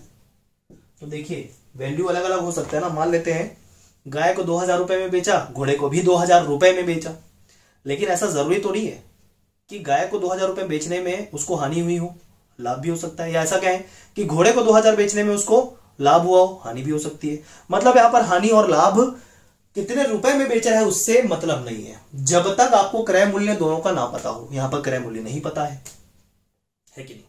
तो आप सोचेंगे पहले क्रय मूल्य दोनों का निकाल लें। कैसे करके? कि दोनों को समान कीमत पर बेचा है, मान लेते दे देते हैं प्रत्येक को 2000 रुपए में। फिर ये दोनों का विक्रय मूल्य दिया हुआ है, उससे दोनों का क्रय मूल्य निकाल लें। फिर आखिरी में दोनों को कंबाइन रूप से निकाल लें प्रॉफिट या लॉस। बहुत ज्यादा टाइम वेस्ट हो जाता है, नहीं बन पाएगा। ठीक है, तो ये प्रश्न में समझिएगा, दोनों को प्रत्येक को समान कीमत पर बेच रहा है। एक को बेचने पे 20% का लाभ, दूसरे को 20% की हानि पर बेच रहा है। 2,000 रुपए में बेचने पर भी, तो यहां पर विक्रय मूल्य समान है, ना कि क्रय मूल्य। अगर क्रय मूल्य समान रहता, जैसे मान लो दोनों को समान कीमत पर खरीद कर गाय को भी समान कीमत पर खरीदा और घोड़े को भी समान कीमत पर खरीदा, और फिर एक को 20% के लाभ पे और दूसरे को 20% की हानि पर बेचा, तो कितना लाभ या हानि हुआ अगर आपको पूछता, तो ना तो लाभ होता ना तो हानि होता, क्योंकि क्रय मूल्य समान था। लेकिन यहां पर प्रश्न अलग है, यहां पर क्रय मूल्य समान नहीं है, यहां पर विक्रय मूल्य समान है। तो विक्रय मूल्य समान रहे और एक को 20% लाभ, दूसरे को 20% हानि पर बेचे, तो यहां पर से क्रय मूल्य पता नहीं होने की वजह से ना तो लाभ ना तो हानि वैसी वाली स्थिति नहीं होगी। ना तो लाभ ना तो हानि वाली स्थिति तभी होगी जब क्रय मूल्य बराबर हो। यहां विक्रय मूल्य बराबर है, तब ऐसी स्थिति में पूरे सौदे में हमेशा हानि होती है। जब, पहचान लीजिए केस, दोनों वस्तुओं को जो भी दिया हो समान कीमत पर बेचा जाएगा और एक में 20% का लाभ होगा बेचने पे और दूसरे पे 20% की हानि, तब हमेशा हानि होगा। कितना हानि होगा? x² बटे 100% का हानि होगा। x² बटे 100% का हानि होगा। ये चीज आप ध्यान में रखेंगे हमेशा, ठीक है, नोट करेंगे। और x क्या है? x है ये कि जितना प्रतिशत लाभ का दिया है उतना प्रतिशत हानि का दिया है। तो x यहां पर प्रतिशत में जो लाभ और हानि दिया है ना, बराबर बराबर दिया हुआ है, तो वो हो जाएगा। ये महत्वपूर्ण एक इंपॉर्टेंट क्वेश्चन है ये, ठीक है, एक फेमस टाइप है जिसको आपको ध्यान में रखना है। तो देखिए हानि ही होगा, मैंने बोल दिया, तो हानि प्रतिशत बराबर x मतलब यहां पर 20 और 20 दिया हुआ है, वही रहेगा एक ही, तो 20 का वर्ग बटे 100।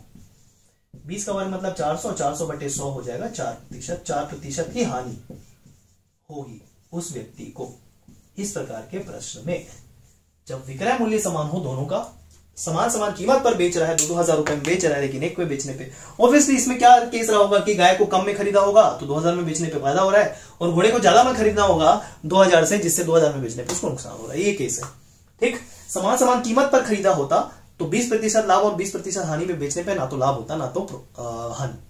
समान कीमत पर अगर खरीदा होता है, तो यहां पर खरीदा समान कीमत नहीं है, बेचा समान कीमत पर है। तो ये भी एक महत्वपूर्ण टाइप है प्रॉफिट लॉस का, ध्यान में रखिएगा, बना लीजिएगा। स्क्रीनशॉट लीजिए, जल्दी से आगे बढ़ते हैं हम अगले टॉपिक पे। चलिए, ये था दोस्तों आपका प्रॉफिट लॉस कंप्लीट। जल्दी से हम आ जाते हैं अब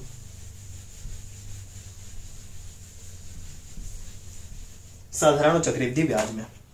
साधारण और चक्रवृद्धि ब्याज मतलब आपका परसेंटेज ही है, साधारण ब्याज और चक्रवृद्धि ब्याज। पहले साधारण ब्याज की बात कर लेते हैं। तो साधारण ब्याज मतलब सिंपल इंटरेस्ट बराबर P into R into T बटे 100, ये आपका कैलकुलेट होता है।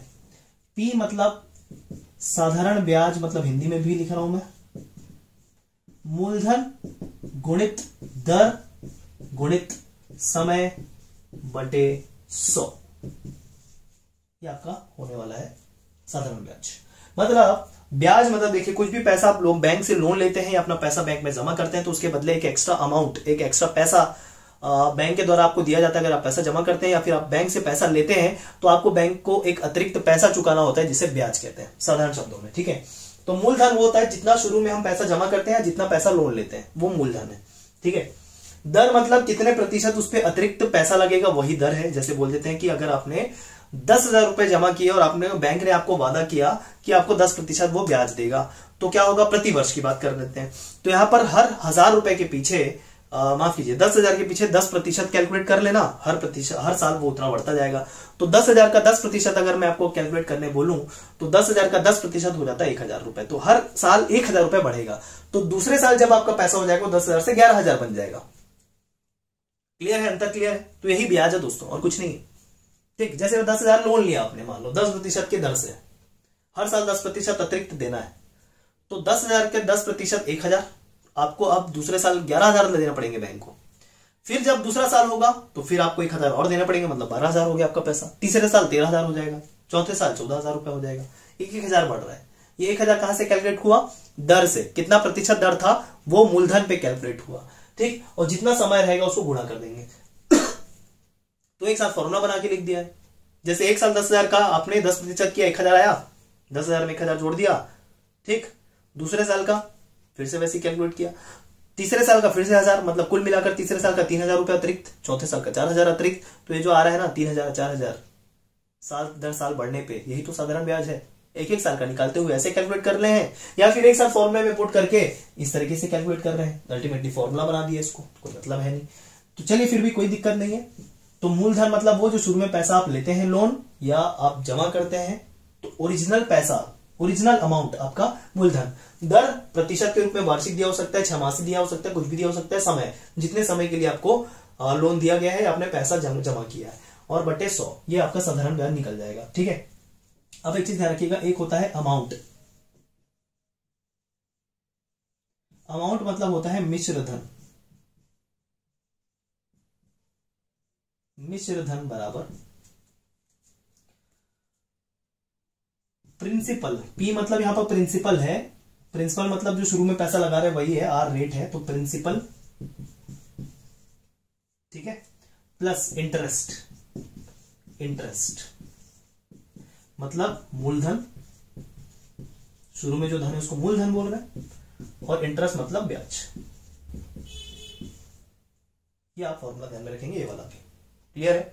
अब जैसे अगर मान लेते हैं कि दर जो है, रेट ऑफ इंटरेस्ट जो है वो आपको 6 मासी दे दिए, जैसे 10% आपका वार्षिक है,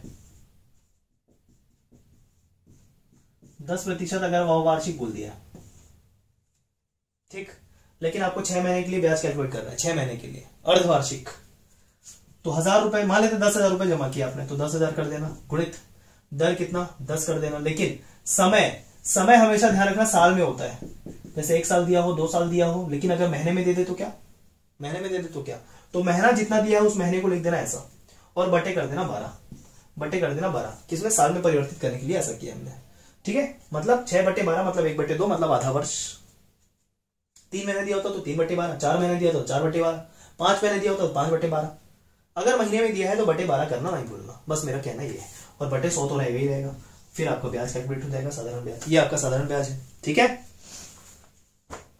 तो एक चीज समझिए, साधारण ब्याज और चक्रवृद्धि ब्याज में अंतर क्या होता है।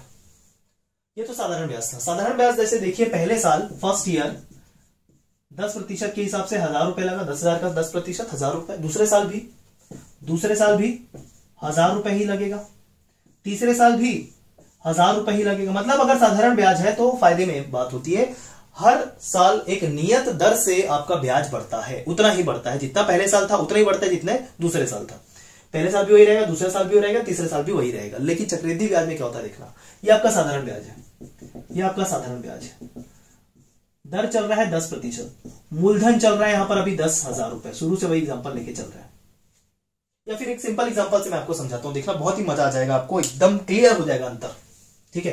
ये सारी चीजें स्क्रीनशॉट लेना, देखना बहुत ही अच्छे अंतर से मैं साधारण ब्याज और चक्रवृद्धि ब्याज का अंतर आपको बता रहा हूं, फिर फॉर्मूला बता दूंगा आपको, जैसे कैलकुलेट करना है, अगर आपका प्रतिशत अच्छा है तो प्रतिशत से कैलकुलेट कर लेना, फॉर्मूला से करना है तो फॉर्मूला से कर लेना, प्रतिशत से करना आपको भी इजी पड़ेगा। अब की बार देखना कैसे, यहां पर मैं लिख लेता हूं, प्रिंसिपल मतलब मूलधन बराबर 100 रुपए, ब्याज दर रेट 10%, ठीक, और समय 3 साल 3 इयर्स, ये ले लेता हूं, ठीक है, समझिए यहां पर। अब यहां पर मैं साधारण ब्याज कर रहा हूं और यहां पर मैं चक्रवृद्धि ब्याज कर रहा हूं, अंतर समझिएगा। पहले साल आपका 100 रुपए का 10% निकलेगा, कितना रुपए हो जाएगा, 10 रुपए, ठीक। और अगर मिश्र धन की बात करें, चलिए मिश्र धन की बात कर लेते हैं, मिश्र धन को कैलकुलेट करते हुए बात कर लेते हैं। तो 1 साल के बाद 100 रुपए तो आपको देने ही है, 10 रुपए अतिरिक्त देने हैं, मतलब 110 रुपए देने आपको, समझ में आ रही बात। साधारण ब्याज से कैलकुलेट करते हुए 110 रुपए हो गया आपका पहले साल के बाद। चक्रवृद्धि ब्याज में भी आपको 100 रुपए तो दोगे ही दोगे ना, 100 रुपए लिए उधार तो दे दो, 100 रुपए तो दोगे ही, 10% अतिरिक्त दोगे, 10% किसका, 100 रुपए का 10 रुपए होता है, तो इसमें भी आप 110 रुपए ही लौटाओगे 1 साल के बाद। मतलब 1 साल में चक्रवृद्धि ब्याज और साधारण ब्याज में कोई अंतर नहीं होता, अंतर होता है दूसरे साल से। देखना कैसे, दूसरे साल के अंत में आपका 110 रुपए तो है, प्लस दूसरे साल का भी ब्याज लगेगा 10 रुपए, क्योंकि हर साल 10-10 रुपए रहेगा, 10-10% के हिसाब से मैंने बताया था, ये बन जाएगा 120 रुपए। यहां देखना क्या दिक्कत होता है, यहां पर आपको 110 रुपए आपका पैसा बन चुका है जो आपको लौटाना है, प्लस 10% अब और लगेगा। 10% किसका लगेगा, यहां पर साधारण ब्याज में 10% हमेशा 100 रुपए का लगता था, लेकिन यहां पर 10% ही लगेगा, लेकिन 100 रुपए का नहीं, मूलधन का नहीं, जो पैसा आपका अब बन चुका है उस पे 10% लगेगा। मतलब इसका 10% अब आपको कैलकुलेट करना पड़ेगा। 110 का 10% हो जाता है 11, और यहां पर ये 110 धन 11 हो जाएगा 121 रुपए, ना कि 120 रुपए। तो देखिए अंतर आ गया, अब 120 रुपए साधारण ब्याज के हिसाब से कैलकुलेट कर रहे थे और चक्रवृद्धि ब्याज के हिसाब से 121 रुपए वो हो गया।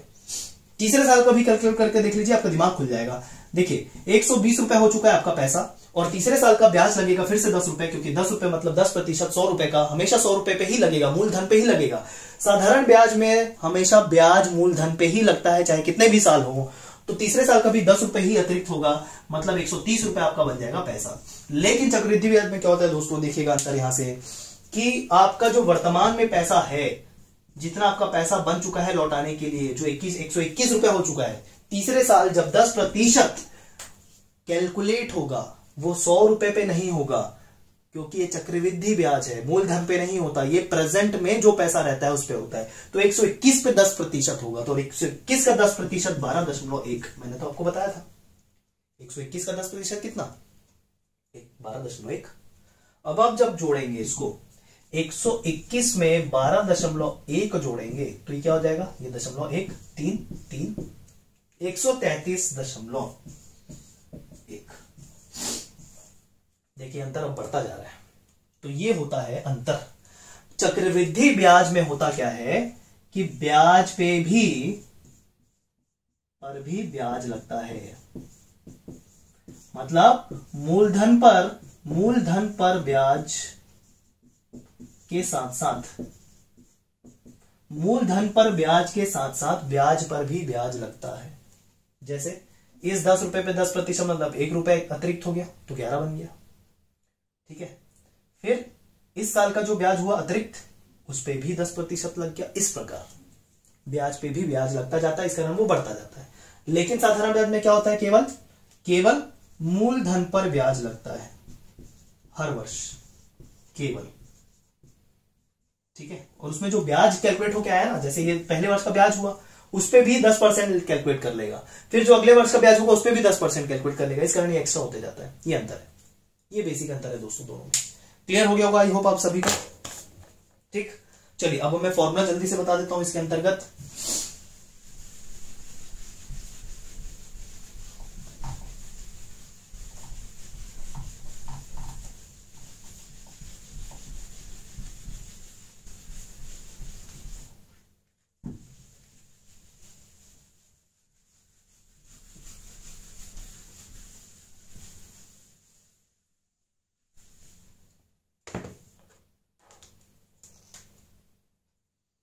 इसके अंतर्गत मैं आपको ये बता रहा हूं कि कैसे फॉर्मूला होता है। तो साधारण ब्याज का मैंने बता दिया, चक्रवृद्धि ब्याज के संबंध में भी आपको एक फॉर्मूला बता रहा हूं, ध्यान से रखिएगा, समझिएगा।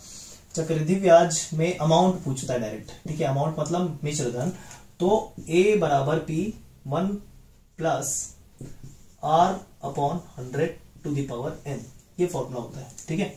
A मतलब अमाउंट मतलब आपका मिश्र धन, P बराबर मूलधन,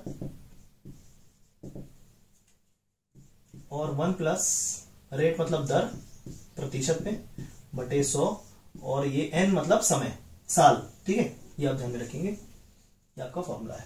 क्लियर है, ठीक। तो ये आप ध्यान में रखिए, ये फॉर्मूला है आपका।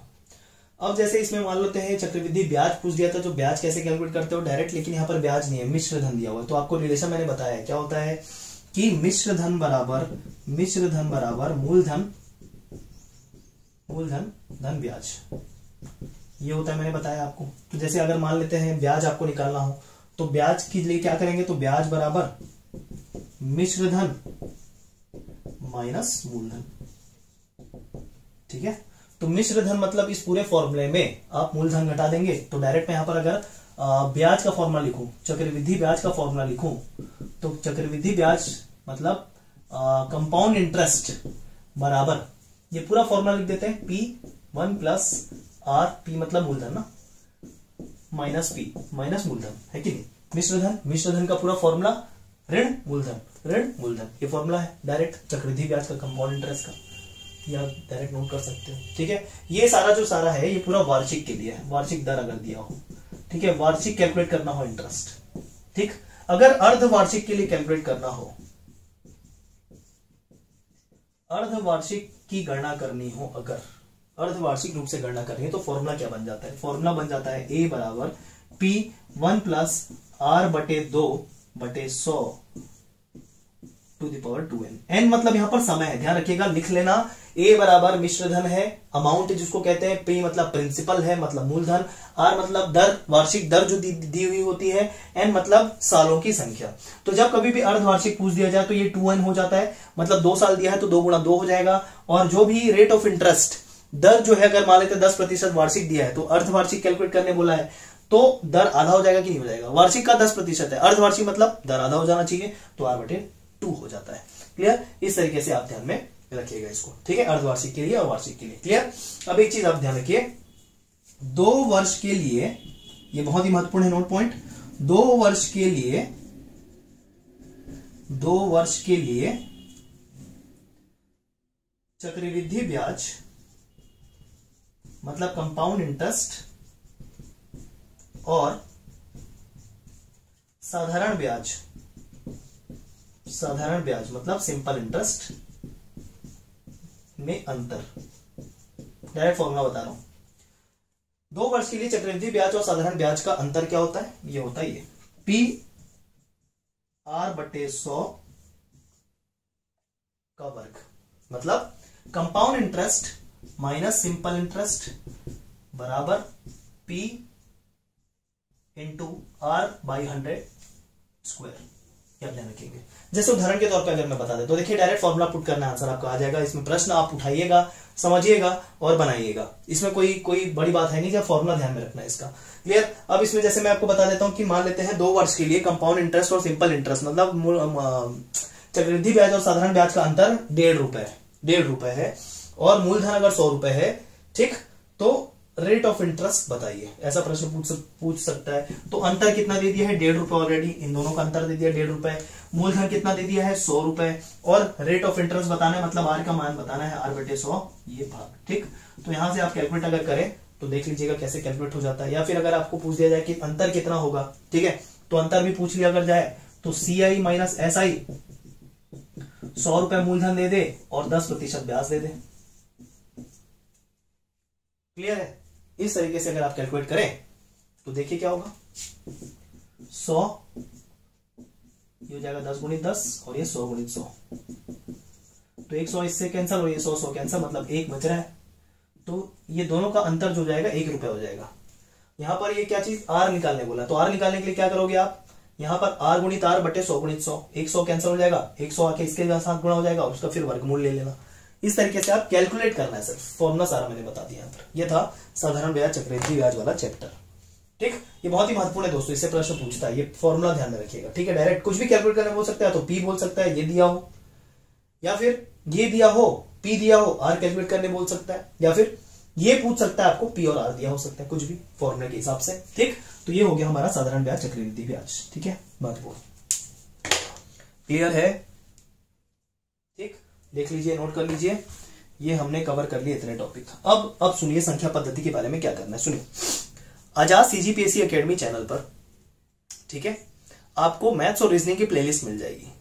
उस मैथ्स और रीजनिंग की प्लेलिस्ट में जाके, या फिर मैं सिंपल मैथ्स की प्लेलिस्ट सेपरेट बना दूंगा जिसमें आपको मैथ्स के सारे टॉपिक मिल जाएंगे संख्या पद्धति के संबंध में, जिसमें पूरी संख्या पद्धति से संख्या से शुरू करते हुए मैंने उसमें रेशियो प्रोपोर्शन तक बता रखा है, LCM HCF के साथ में।